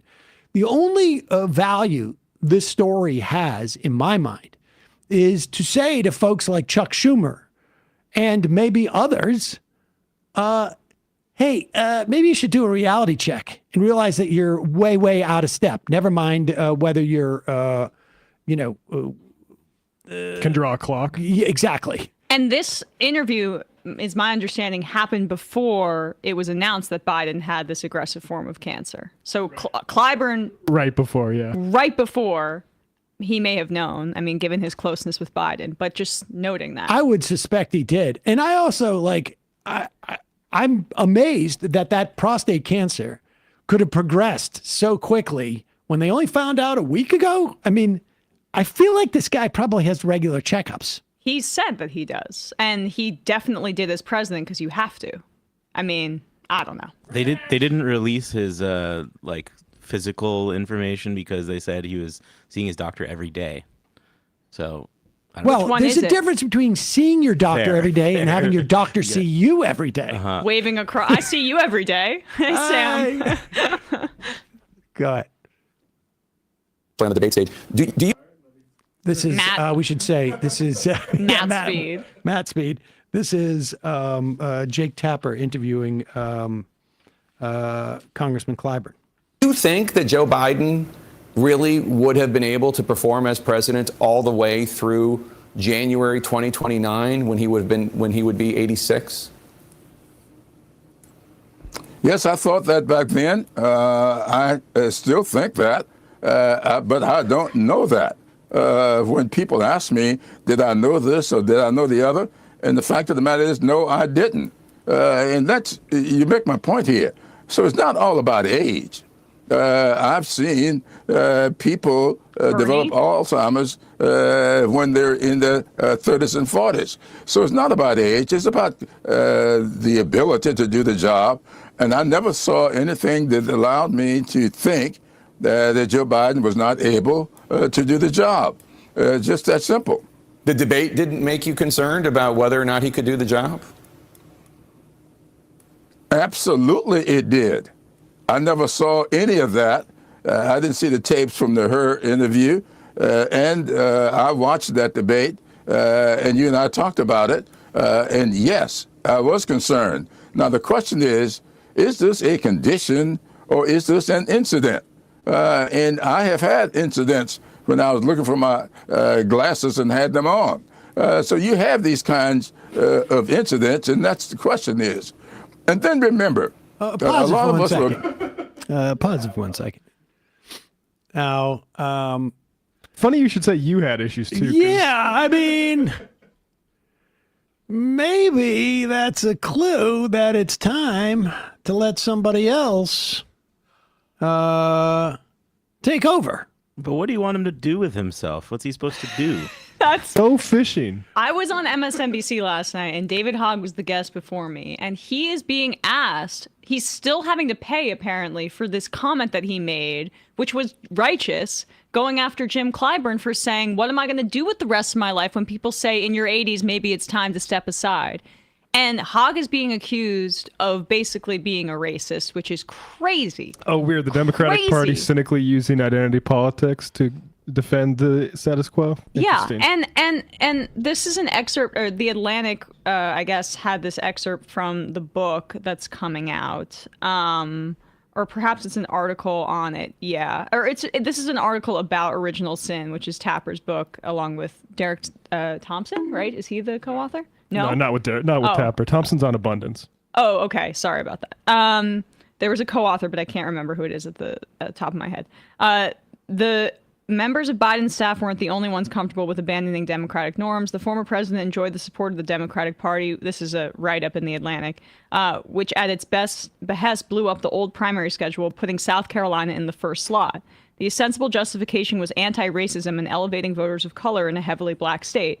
According to Tapper and Thompson, aides at both the White House and the Democratic National Committee admitted that the main motivation was helping Joe Biden, not uplifting black voters. South Carolina was a strong state for Biden, and the thinking seemed to be that a steady performance there might put primary challengers to bed early. So, and then...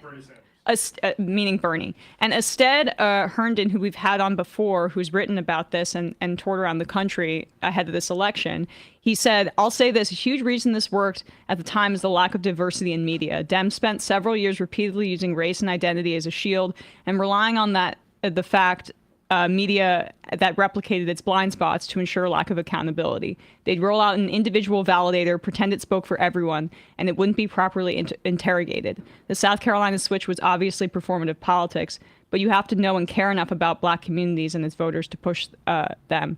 Too many don't. And I thought that was an astute point about, like, Clyburn does not represent black voters.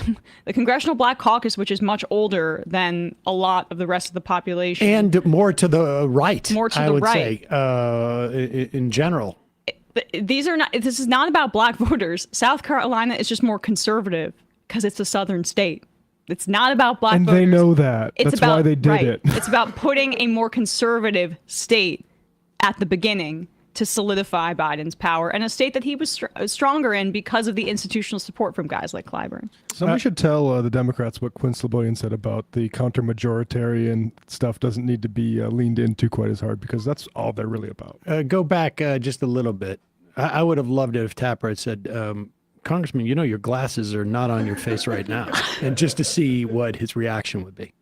And I watched that debate, and you and I talked about it. And yes, I was concerned. Now, the question is this a condition or is this an incident?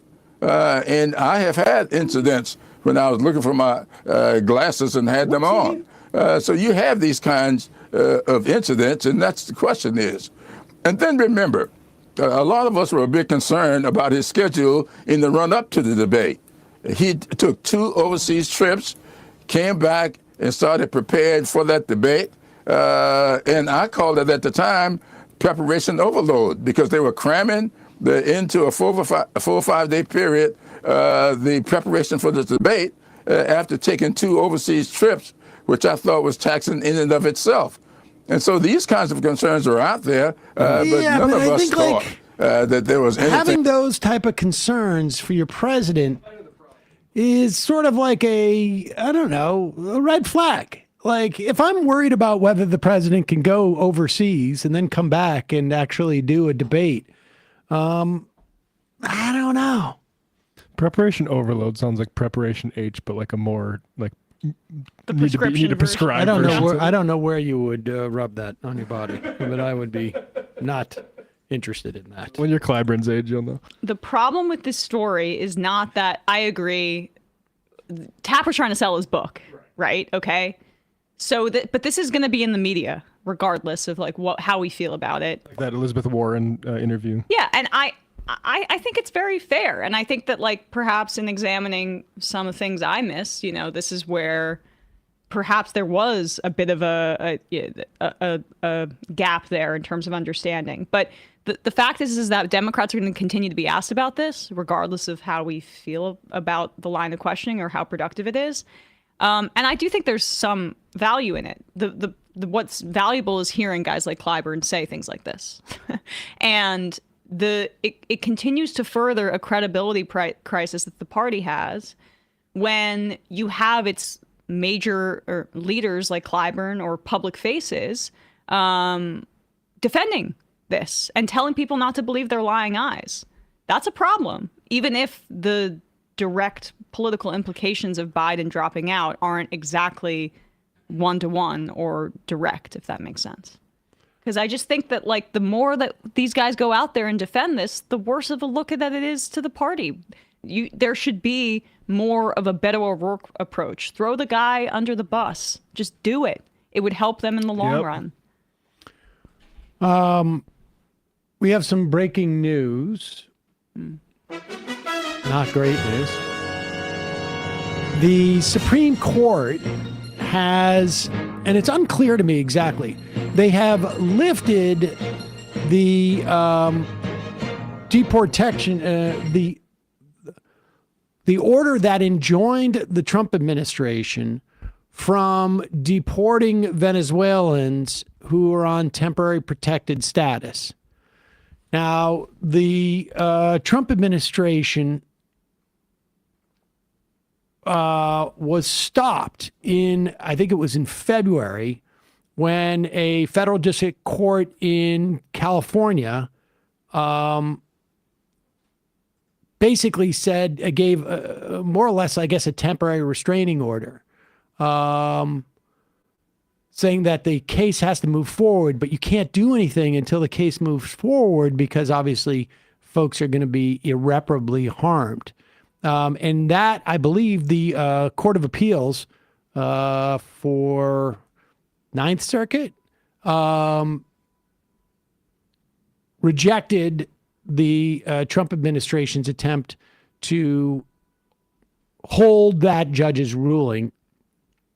So I believe because of this, the administration, and this is the thing that's sort of effed up about that. Well, there's a lot of things. And then, of course, it was like just a shadow docket. There was no, the order was not signed. There were no reasons given. But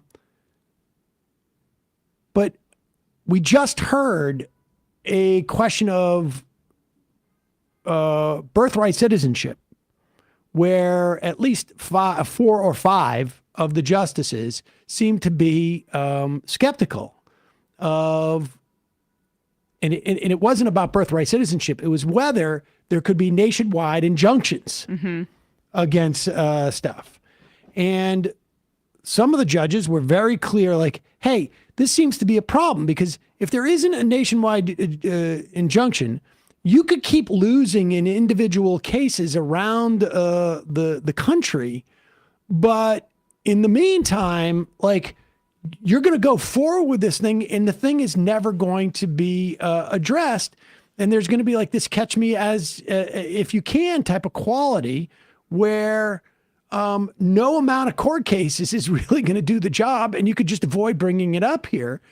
And it seems to me that we could have a similar dynamic here now because they're going to start to get rid of these temporary protected status people while the court case goes on.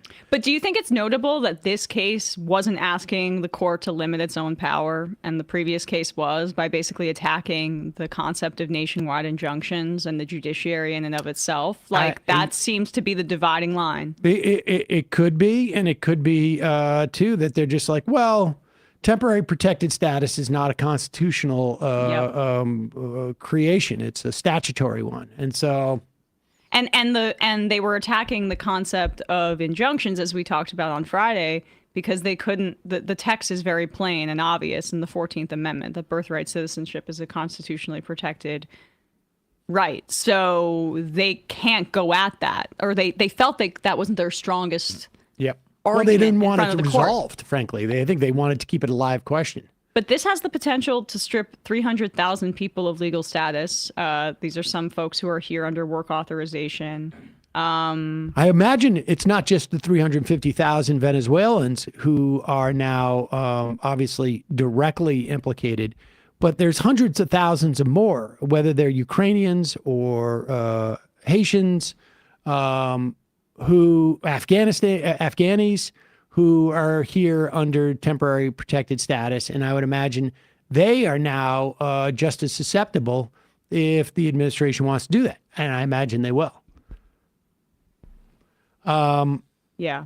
Worth mentioning here that the original idea of the temporary protected status for the Venezuelans was that because of our sanctions. Well, that, but also like that the Trump administration wanted to point to the fact that Nicolas Maduro is a dictator, and there's, hundreds of thousands of Venezuelans in Florida who are hoping that the Trump administration is going to enact some sort of regime change in Venezuela. And the temporary protected status was a way to say, we'll take people, we're not going to send people back to Venezuela because it is a dictatorship. Right. And this is going to cause like a real crisis for conservative Latinos, especially in Florida.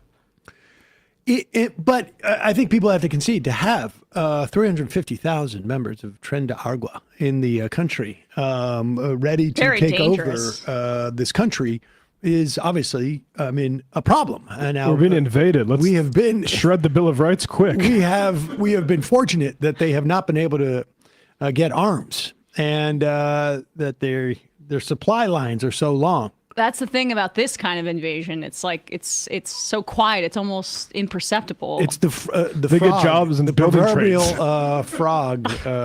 Yeah. Boiling. All right. Should we start with this one? I think we should start with the student. Yeah, let's start with the student. This is a Cecilia Culver. She is a student at George Washington University. And we have seen in the, over the past week or so graduations where students have gotten up. We had one student from NYU who got up and gave an extremely brief speech and a brief mention that like, I feel ashamed of our country and us for participating and enabling this genocide, sat down. And specifically NYU and its investment in Israel, too. I think he was also calling that out. And was kept from getting their diploma. And it is, I mean, it's impressive to see these students speak out. It takes a lot of courage. Here is, again, Cecilia Culver, and you can tell she's nervous. She has every right to be scared for what she's about to do, but good for her. Brave, yeah. For over a year, we have watched a genocide be committed against Palestinians.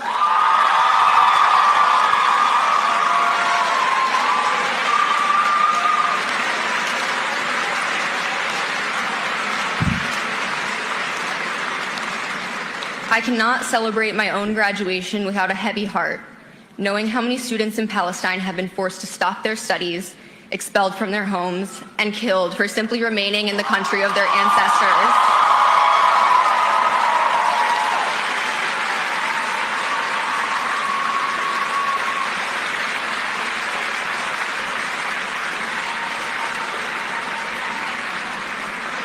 The horrors unfolding halfway across the world may be easy to ignore for those lacking a moral backbone. For the rest of us,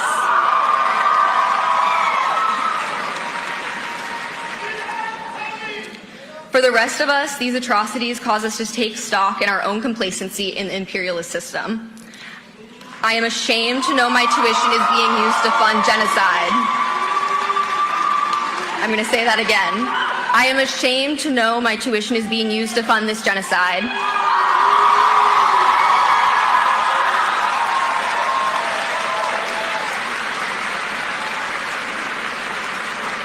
Every year, the cost of attending this university increases without a corresponding improvement in the facilities and resources provided to students, staff, and faculty. Instead, our money is put into the pockets of those who unequivocally prove time and time again they do not care about the students and faculty that create this university's prestigious university.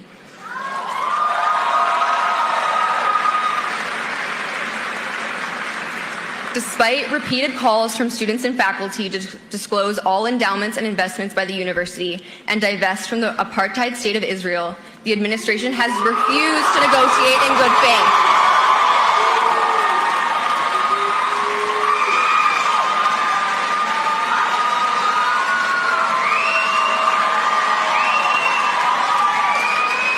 I mean, she goes on, wraps up in about another minute or so, but it was impressive.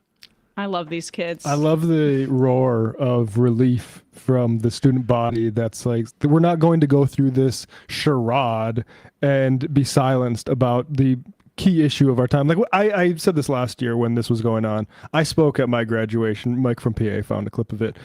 My speech was actually kind of an abundance thing because it was during the recession. I'm like, we need to be using the government to build things. If this was going on, I would be ashamed of myself if I hadn't spoken out the way that these kids are. And to be honest, I'm ashamed I didn't find a more important issue when I did. I mean, it's tough. I can say that this notion of pushing endowments to divest, right? There is a real precedent for this in terms of South Africa during the mid 80s. That was like the push at our schools.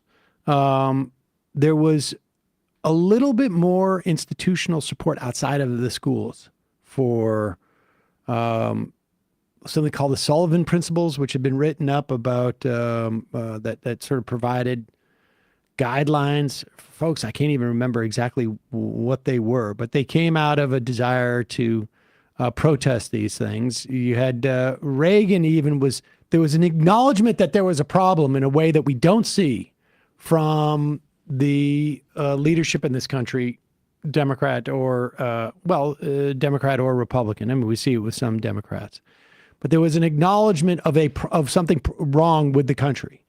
And Reagan's whole push was constructive engagement. We need to be there to push them in the right direction. A lot of people are saying the time has passed for that. But so a lot of these students are out there on their own, and they're, in many ways, the flow of protest seems to be moving the other direction than it was during the era of the protests against South Africa, where college campuses came after there was like already a groundswell of public. And in many respects, I feel like the college campuses are driving this, or were. Well, the administrators. Another thing to note is you see the professors being very studious to not to show what's on their face or their reaction. But do you think they love this? You think that professors, people who are there trying to teach these children, or not children, young people, to engage in critical thinking and to think about the world in ways that, I don't know, challenge power, or they're academics, right?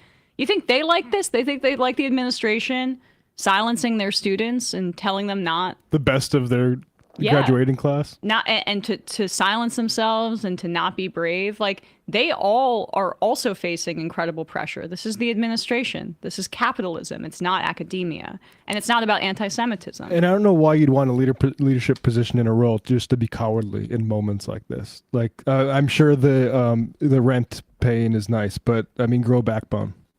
Yeah, and we saw this. I guess Matt and I both saw this on social media. I sent this to my cousin who went to NYU because I think it's relatable here. But we played the NYU kids speech on Thursday. This is Zach Woods from Silicon Valley, from The Office, whose Instagram account is very funny, commenting on it. I guess he's an NYU He's grad. commenting on that NYU specifically, on that NYU student who had their diploma suspended because they dared to mention the genocide that's going on. And it's sort of just absolutely stunning. And just a quick say, Prem Talker of Zateo has said that the student at George Washington is also under investigation. Insane. This week, my alma mater, NYU, heroically withheld the diploma of one of their students who used their graduation speech to speak out against war crimes. Bravo. And to that student, I ask, did NYU teach you nothing? Your values are for brochures and for marketing, not for real-life enactment, you silly fucking goose. NYU is about impoverishing your family with ludicrous tuition bills while developing a severe addiction to ketamine and manga websites and falafel. It's about the romance of going to the Wells Fargo that used to be CBGB's and taking money out of the ATM and using it to buy ayahuasca from a finance major named Coldridge Eaton. Or Eaton Coldridge, you'll never be 100% sure. And he claims he's a shaman because one of his nannies spoke Portuguese. So you follow Coldridge, or Eaton, into the dormitory that used to be the Triangle Shirtwaist Factory, where you do the ayahuasca and you have the trip of a lifetime until you spot in the corner a translucent little girl sitting at a loom. And she's giving you a very shitty and judgy look, which traumatizes you. So you go to the counseling center where you tell them about this horror and you're put on a list and suspended because you're a financial liability and a suicide risk because the shitty loom girl told you that you're living an expensive, empty cliche. That is the magic of NYU. Not speaking out on behalf of a helpless civilian population under months of brutal siege. Shame on you, student. Bravo, NYU. May you continue to be a shining beacon in the darkness. That's pretty good. He's great. That's pretty good. You got some of that sitcom FU money. Oh yeah. To bring them. Good for him. That's the way you should expend that type of capital you have. Exactly like that. Which one should we do now? I want to do Tim Pool. Okay, let's do this. We have the Epstein stuff too, right? Yeah. All right, fine. We got tomorrow. We always have tomorrow. Sorry, I was trying to manipulate. Well, we got time. We got some time. No, we do have our special correspondent, and I'd like to get that the amount of money that we're spending on a chief correspondent for middle school. we better get our money's worth by getting at least one report in from this guy at the end of today's show. So, Tim Pool, fresh off of his humiliation on that trigonometry show. And I don't mean just by showing up there. I mean just in general. Like he was very, Tim was very adamant about Abraham Lincoln being a dictator, I think, because he suspended habeas corpus in I think it was a state, at least a state, maybe two states, Maryland, because they were afraid of supply lines, I think, being bombed at that time, and like there was a real emergency. Now I don't know. It wasn't students writing about how their university should divest from Israel. It's can we get freight from New York State to Washington D.C. versus. You guys are just living in 3 dimensions. You know, you don't understand. Oh yeah, I forgot the academics that said we're in 7th dimensional warfare. But here is Adam Conover from Adam Ruins Everything on Tim Pool in the Tim Pool IRL or Culture War podcast, I guess it is. Yeah, this is talking about Rumesa Ostuk. I think that's a new idea. Oh, here we go. My apologies.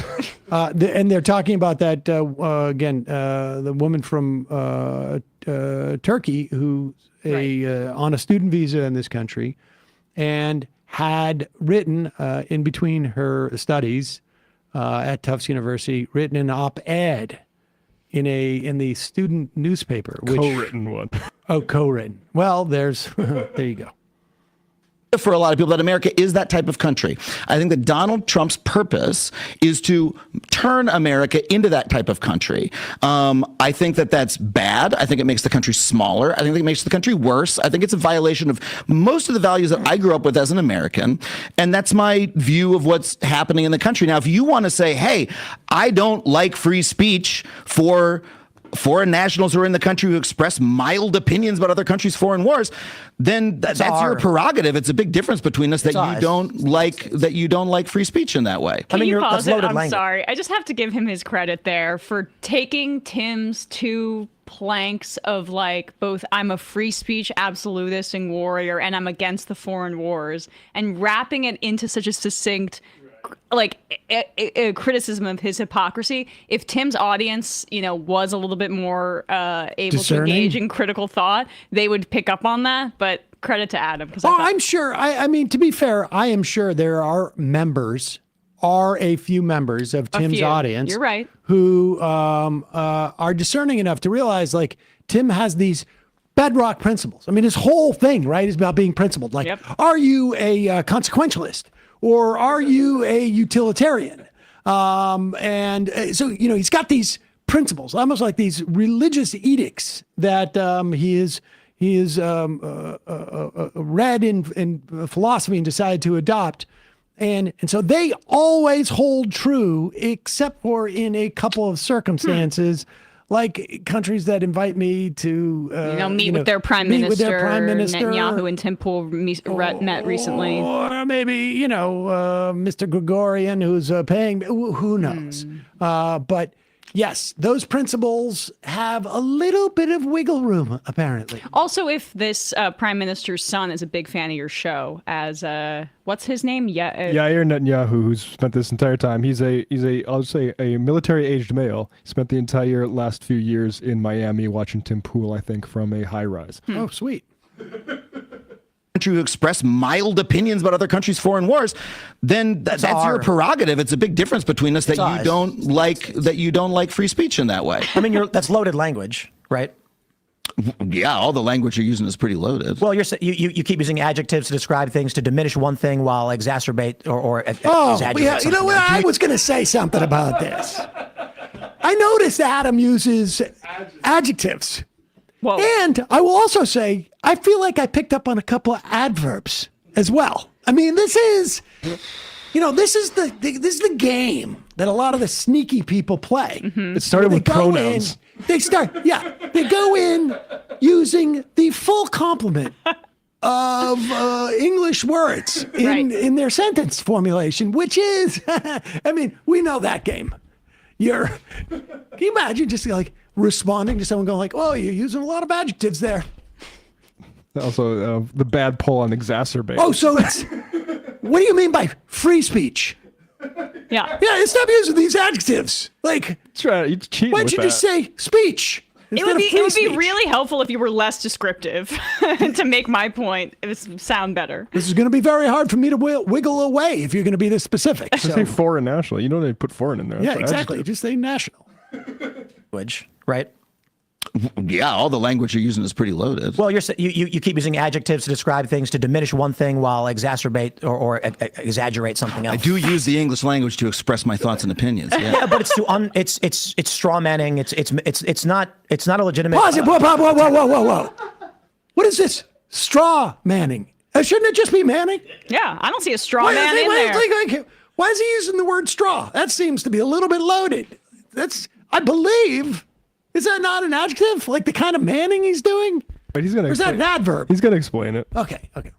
But it's straw manning. It's not a legitimate attack of the ideas, right? So accosted on the street. Come on. She was arrested. Okay. She was arrested by a relatively large group of men compared to what a normal arrest would require, which I think they didn't need to do and was silly. So we can say she was arrested by several men, unmarked, or plain clothes, which didn't need to happen. But I don't need to say like she was accosted by men on the street and like it was about a mild opinion. It's like, okay, listen. So I'm sorry. If she were arrested by a singular woman, taken into custody for her speech, for protesting a genocide or speaking or writing about it in the paper, that wouldn't change my analysis of the violation of her rights whatsoever. What is he trying to do with the like counting of the men that took her? He's reacted to like if you can say she wasn't accosted. The problem isn't how she was picked up by the goon squad that didn't identify themselves, Tim, whether it was like with great manners or roughly. It's that it happened at all. And it's notable that he has, okay, you can quibble with accosted or whatever. He also quibbles with a mild opinion. And you read that article and it is absolutely mild. It is actually saying not what I believe. It's that the school should listen to the students who voted to divest. Here's the thing that also is complicated to me. Isn't accosted a verb? Yeah, that's tough. That's tough. You know, when you get out there and you start deploying verbs, cheating. Come on. Those woke verbs. And you she was accosted. Not you even put on like some type of accent. She was accosted. And also just granting that it shouldn't have happened. This is Tim trying not to answer the question or direct it. It's, I really resent your choice of words. You could say manners.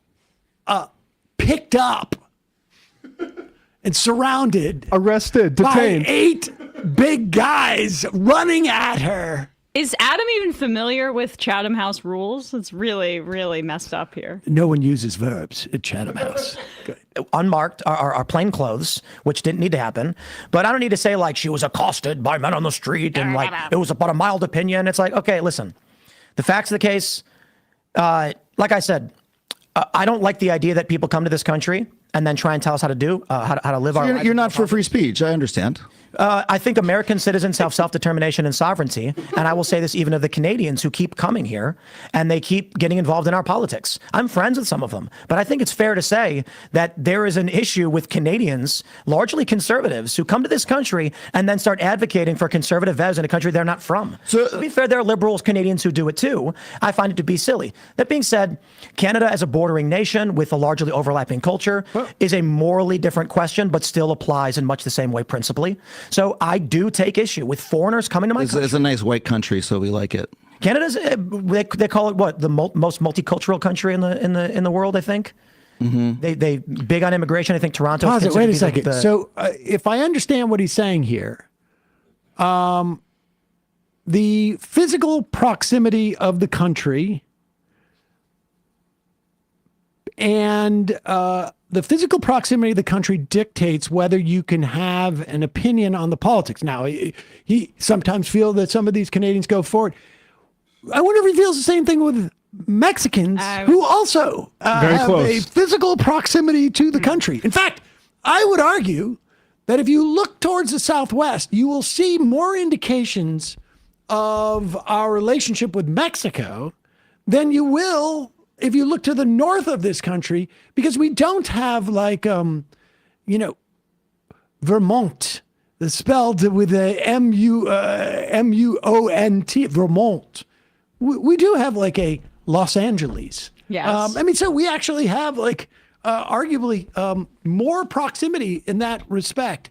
But he has to say the Canada thing because he doesn't want to make it seem like any foreigner coming. Now, you're getting educated at a U.S. school. The idea that you can't have an opinion on this government is absurd. The idea that people can't have an opinion, and regardless of where they are in the world, about the country that is ostensibly one or two or three, let's say, more determinant of other people's lives than any other country. But again, here's the other thing. The Supreme Court has already many, many times weighed in on whether the First Amendment applies to people who are non-citizens in this country. And it does. Right. Also, this is a criticism that she has. Yes, it's about the United States government, but it's also about Israel, which is not the United States. I mean, they conflate that all the time. Do you think that this was a bit of a shot at Stephen Crowder? That's another thing I just wanted to throw out there in terms of Canadian conservative commentators. I'm sorry.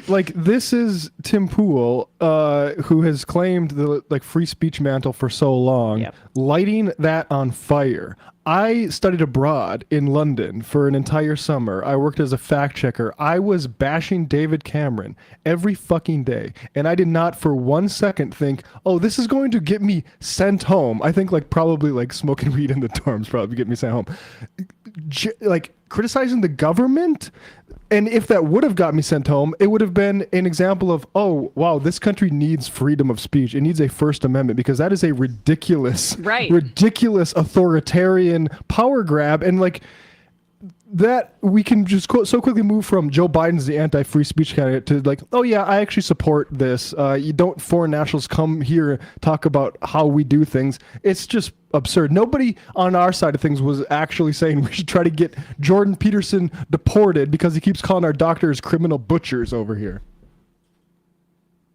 The most multicultural city in the world. Yeah. So Canada actually is, you can call it a nice white country. That's technically the truth, but it also is very, very much in favor of immigration and diversity and all these things. Largely, what many of the conservatives who come here speaking out against. But without, here we go. This is a country where if you're from another country and you're in America, don't say anything about our politics, or you could be forcibly removed from the country. You're comfortable with America being that kind of country. Marginal. That's something that's that's a value of yours. Those are your values.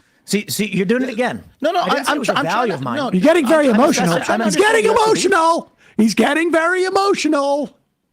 Why does he want to call it a value of his? This is Tim. It just is so fun to watch him. Just he's caught. He's scrambling around. He's looking for an exit. He's running around. Which door is open? Which door is open? Let me get a change. He's running over and he's checking every door now to see if it's open. But he's not even just grant some of the premise. Just grant a little bit of it. It's so weird that he has to support the detentions. He has to because of this new, I'm telling you, this meeting with Netanyahu was weird. It's weird. And Tim Pool has already shown that he's open to taking money, although he says he doesn't know it. He was victimized by it from foreign governments. And he spoke as a very anti-Ukraine voice in conservative media. And what do you know? Coincidentally, the Russians were sending him millions of dollars.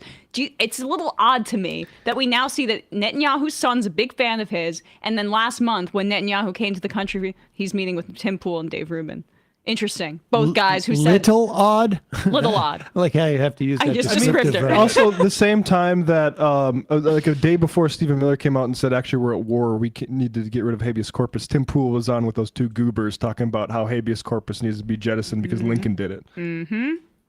country. Marginally. That's something that's, or if you're from another country and you're in America, don't say anything about our politics or you could be forcibly removed from the country. You're comfortable with America being that kind of country. Marginally. That's something that's like, that's a value of yours. Those are your values. See, you're doing it again. No, I'm trying to understand what you actually believe. Yeah, I'd say marginally, it's a good. Because I think that's a point of distinction. It's like not just yes it's or no. useful in a conversation like this to be like, okay, I have my value, you have your value. Pause it for a second. I guess I'm just a little bit confused because Tim has always said you are what does he call me? Is he call me a consequentialist? You're a consequentialist versus a deontologist. Yeah, okay, I think. and his deontologism, I believe, thank you, is that you work by principles. You follow principles. And you don't. So how are you marginally anything? It sounds like someone's trying to become Thanos. That's weird because that's something that like I feel like I would say. Like maybe it's black and white, and I want to see what the outcomes are for this before I would determine. Now, does Tim know the bad guys in movies are often consequentialists? Does he not realize this? Honestly, he must be in that universe where he's Thanos now. If I had my 6 jeweled glove right now, I would transport to West Virginia and ask Tim about this. But I don't have it. I left it at home. I'm so angry. But go ahead. My value is like I really like it when people say what the fuck they think about any country's politics. We can simplify it. My value would just be, to whatever mathematical degree, American sovereignty supersedes the right of foreigners to speak about our policies. But pause it for 1 second. Whoa. That was so confusing. To whatever mathematical degree, our sovereignty is there. Wait, where do we find this kind of math? Yeah. So wait a second. So his understanding of the law or the Constitution here is that there is a multiple test. Mm-hmm. If our sovereignty is 2 times more important than free speech, then Rumesa Ozturk doing a co-authoring an op-ed for a college newspaper. But it also strikes me that like, wait a second. Shouldn't you know what that multiple is? He says to whatever degree, like he's still not answering the question. Yeah, we need a unified theory of censorship. I mean, listen, the law is your free speech can be curbed in certain instances if it is against the best interests of society, particularly safety or inciting. So like, the whole yelling fire in a crowded theater type of situation can be a curb on your free speech. But that dynamic just exists. The Supreme Court has weighed in whether, someone can criticize foreign policy and not get kicked out of the country and lose their right to say that. But that's the whole question. And he keeps eliding. He just keeps saying, there's an equation. There's an equation. But I can't put the inputs in, and I can't make that equation. But it is, you can determine it. He said it already based on geographic proximity, although we would obviously have to exclude anybody from the global south in this equation. So then you do the multiplication of that. Right. And then you divide it by the degree to which one is criticizing Israel. And then on the other side of things, I guess you get the incarceration quotient or the deportation quotient. Are you familiar with new math? Because what new math says is that you can bypass that equation and just look at what's coming into your bank account. And if you check the wire, the AHX or whatever it is, deposit, then you can make that assessment. You don't need adjectives for cold hard cash in your bank account. That's very straightforward. Also, D equals bad and R equals good. Oh. But he was saying on that clip that he believes that we're in like a 6th or 7th dimensional civil war. Generational. Oh, was it generational? Yeah, it was generational. Okay, I thought I handle the dimensional wars. I thought it was like quirk theory or something. Bordering nation with a largely overlapping culture is a morally different question, but still applies in much the same way principally. So I do take issue with foreigners coming to my country. It's a nice white country, so we like it. Canada's, they call it what? The most. Oh, you went back to. You can call it a nice white country. That's technically the truth, but it also is very, very much in favor of immigration and diversity and all these.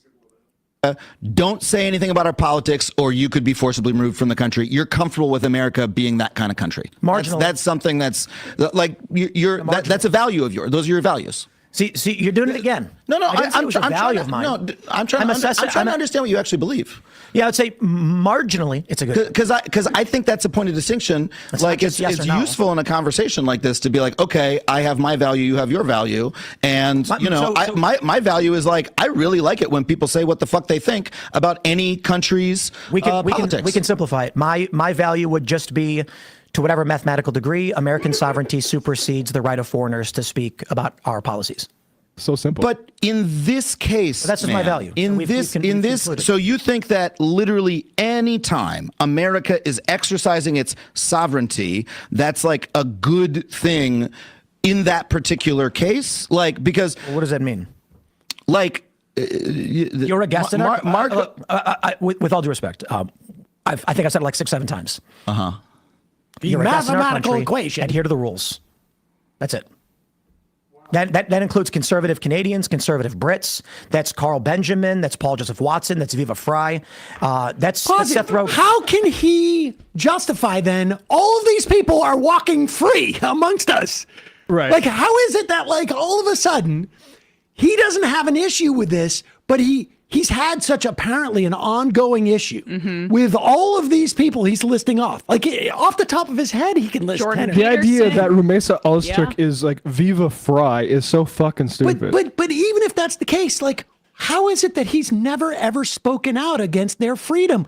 Like, why isn't he out there saying these people should be arrested Imagine and deported? If Biden locked up every one one of the people that he just cited. Do you know how many seconds it would take if he locked up one of them? He would have made Moonlord do self-immolation. If there was the kindest, gentlest one officer who walked up to Jordan Peterson and said, "Excuse me, sir, you're going to have to come with me, please.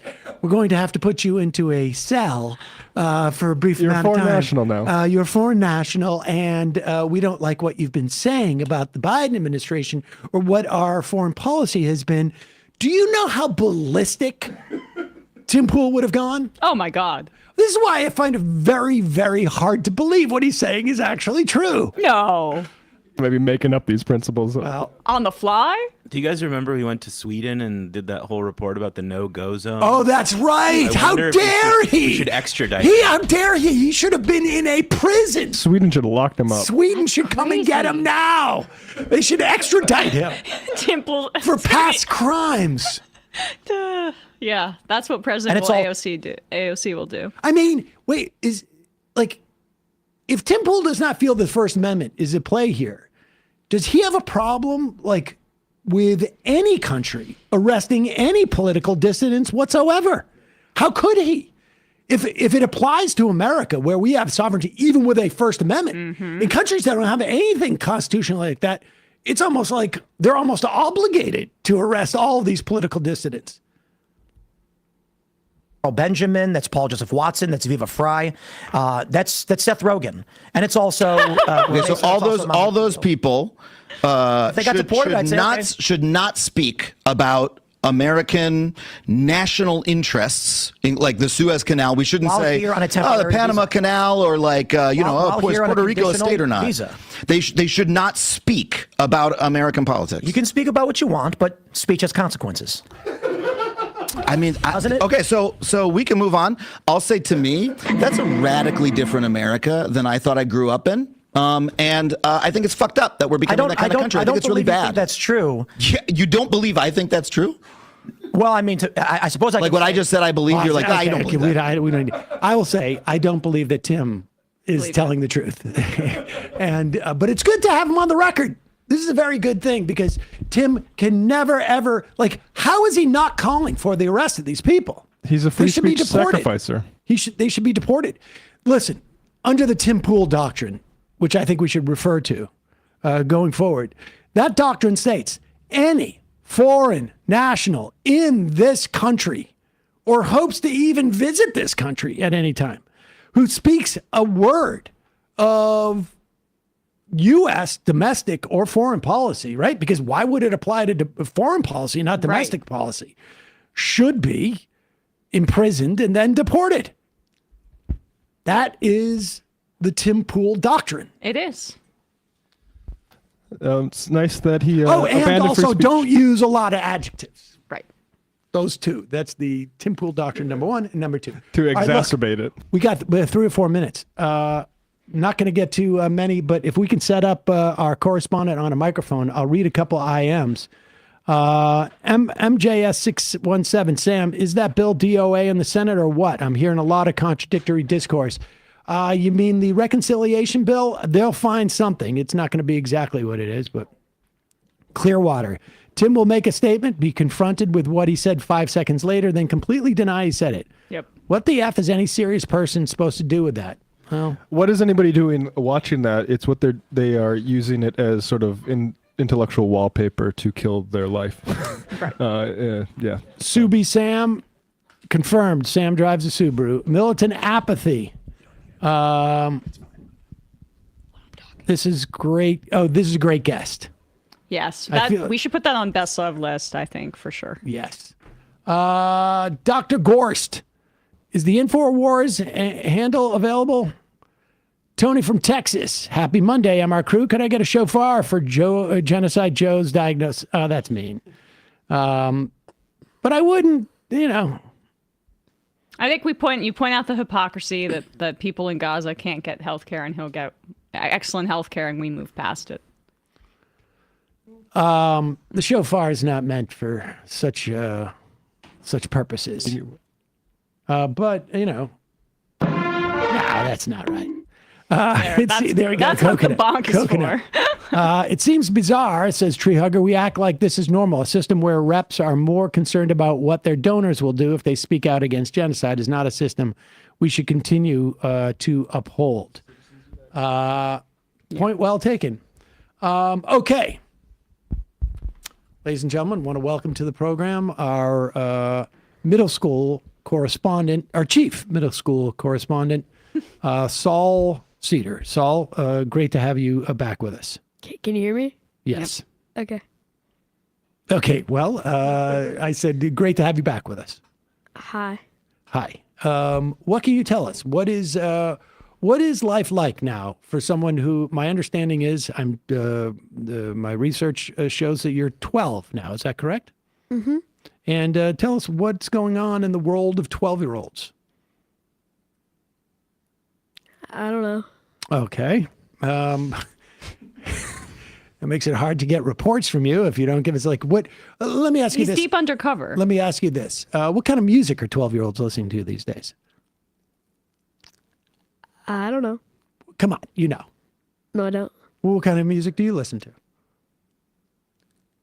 I don't know. All right. Is there any topic that you want to talk about in particular? No. How about a question from the IMs? Saul, what are your honest thoughts about Aura frames? I don't know who that is. You know that frame that I gave to... oh, yeah. Yeah. Were they psyched about it? Yeah, I have one in my room. It's really nice. Oh, you have one too? At Mom's, yeah. Oh, I didn't know that. Yeah, I have pictures of my cats. Oh, cool. And it's the frame that transitions and you have all those different photos Yeah, on there, I right? can control it from my phone. It's really cool. Oh, nice. There you go. All right, so we've talked about that. Oh, tell us what you're learning to do these days. I'm learning how to juggle. Yeah? How good are you at it right now? Decent. Okay. How many balls can you get in the air? I didn't mean to say it like that. You just tread on 12-year-old territory. I forgot you're at that age. Yeah. I mean, I can start, I can do a couple times, but then it falls. So. Yeah. All right. That's pretty good. How do you build up your skills? Is it one-handed and with two balls sort of thing? I don't know. My dad got me juggling balls, and I was just doing it while I was watching The Walking Dead. Yeah, there you go. Oh, that's a show you like? I love it. Oh, my favorite. Is that your show. favorite? Yeah. I just saw Glenn die. Spoiler. Oh, there you go. Yeah. Yeah. Well, he had everything spoiled too, anyways. Also, I noticed from your, I've seen some results of your Google searches, and you're also doing spoilers that way too, incidentally. Yeah. Oh, do you spoil yourself before seeing a movie or a show? Well, it's I don't want to start crying. I get it. I have a friend that's like that who it takes the fear out of it. You know how it's going to go, It's right? also there's sometimes like they'll hint at the character dying, and I'm like, wait, no. Yeah. I need to know. Yeah. I can't just wait for it to like play out, you know? I totally hear you on that. I have another question from the IMs. Is everything still skibbity?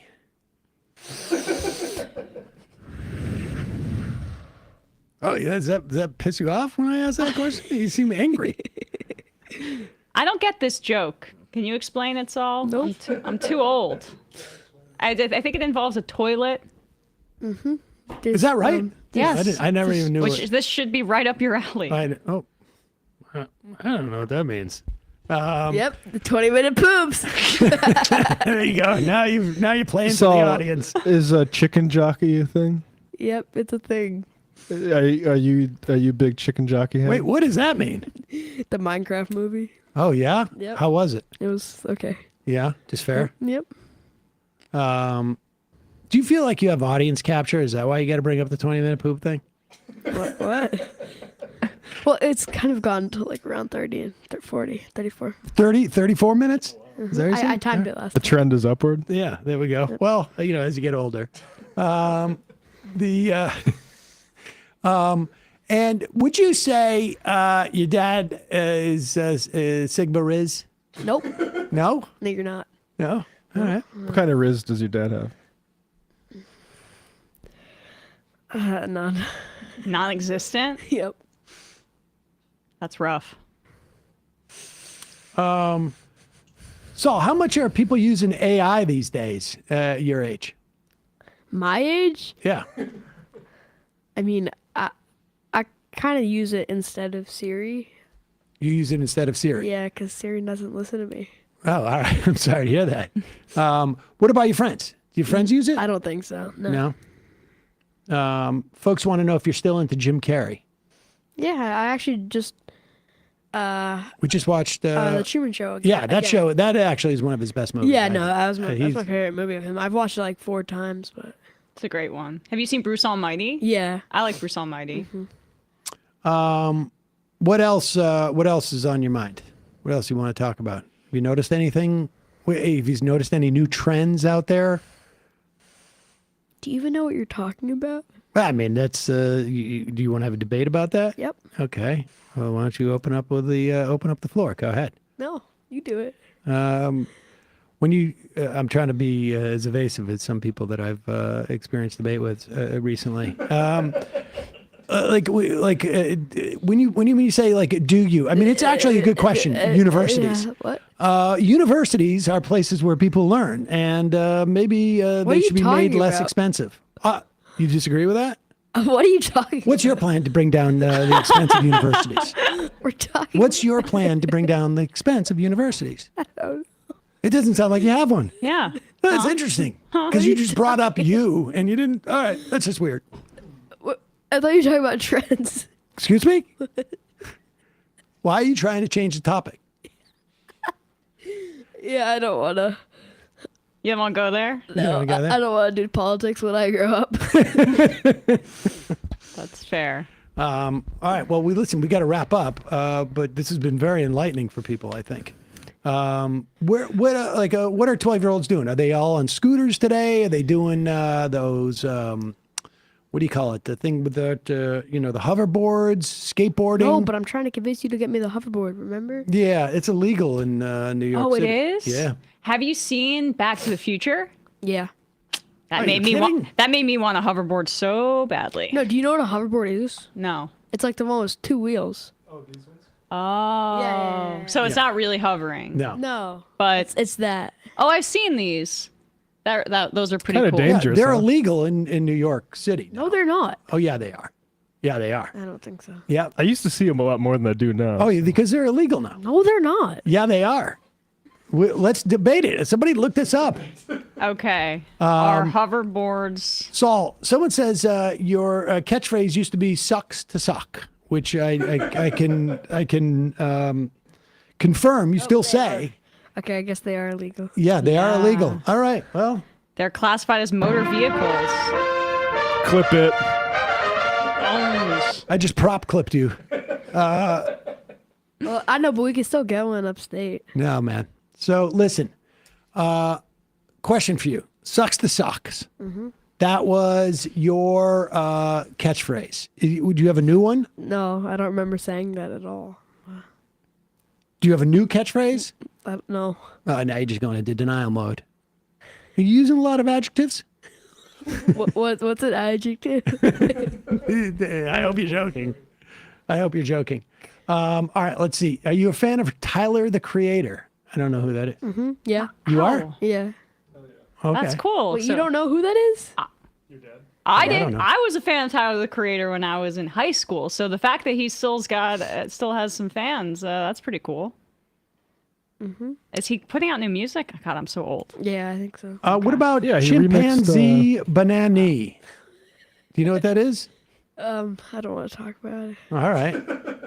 And let's see. One last question. Let's see here. Well, you're getting a lot of compliments, Saul, but there's nobody who's really willing to take you on. Well, I mean, you could also read the compliments. Does Saul prefer deontological reasoning or consequentialism? What? All right. I guess he won't answer that. Sam, stop being so granular. Saul's more honest than Tim Pool when proven wrong, too. Who's Tim Pool? Well, That's a good question. That's actually a really even better answer. A relief that you don't know that. I was going to say, that's a really helpful answer. Do you like Bix the Plug? What? I don't know what that is. What games are you playing these days? Let's talk about that and then we'll wrap up. What do you mean games? Like what are you playing video games? You playing Well, we're trying in-person to games? build my PC. So. Yeah, I know. We got to figure out where the wires go. That's the Dad. tricky part. If anybody has any advice on plugging the wires together, because we got some extra wires, we're not sure where they go as we build that PC. But why don't you talk about what's your favorite card game? I like poker. Yeah, Whoa. I beat my dad in poker. it's true. Wow. And, What did you and win? Blackjack. And I got like blackjack. $15 Oh, that's nice. because we were playing with like 10-cent chips. But $15? Yeah, remember? You Yeah, actually, you owe me some cash. No, I gave you don't. some money for lunch the other day. You never No, I gave it back didn't. to me. Anything else you want to talk about? Because we got to wrap up. We got an appointment to go to. Starts at like 3:30. No. No? No. That's it? Yeah. You want to shout out anybody? You want to shout out your sister or something like that? I don't think she's watching. Probably not. I don't think she cares enough. All right, that's really sweet. Who would you say that Sam is more Thanos or Doctor Doom? Which one do you think I'm more like? Thanos or Doctor Doom? Well, I don't even think the Doctor Doom movie's out yet, but I guess the comics. I think you're like Thanos. Didn't you wear that purple shirt like that? Did you wear that Thanos shirt one time? I did, but that was a gift from a listener of the program. Yes. Yeah. So I think you're like. Would you say? Because I think Thanos kind of has like a double chin. So he has a really weird. He has a weird chin like you. All right. Would you say I'm more like Batman or Superman? Yeah, Batman's cooler, so you're like Superman. All right. That's pretty good. Batman is cooler. Yep. Did you see the new one? The new Batman? Yeah. Well, the one from a few years ago. No, I haven't. Oh, all right. Well, maybe eventually. I just read the comics. Oh, okay. Saul, let me ask you this last question. Yeah. I don't mean to bring this back into debate territory, but do you support the deregulation of the hoverboard industry or not? I just You should roll back. I mean, I just want a hoverboard. you want an abundance of hoverboards. No, I want a hoverboard. Oh, just a hoverboard? In my house. Yeah.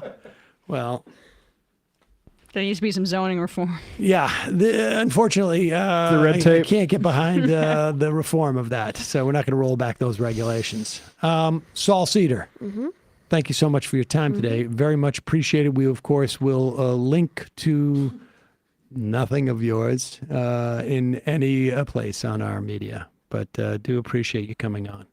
Okay. But if you write a book, Okay. Yeah, I'll be back over the summer. oh yeah, And I'll be prepared. All right. Throwing down the gauntlet. Folks, Matt, Russ, Emma, chief correspondent from middle school, Saul, good job today. Folks, we will see you tomorrow. It might take all the strength I got to get to where I want, but I know somehow I'm gonna get there. I wasn't looking when I just got caught between the truth and the light bar, but finding out won't make me feel any better. Yeah, I know the clock is ticking, but the meds are gonna kick in, and my pilot lights shine bright. I get somewhere the choice was made, for the option where you don't get paid, for the road that bends before it finally breaks you. I guess somehow I lost my drive between the 101 and the 5. Do you know how far the detour takes you? Yeah, I know the clock is ticking, but the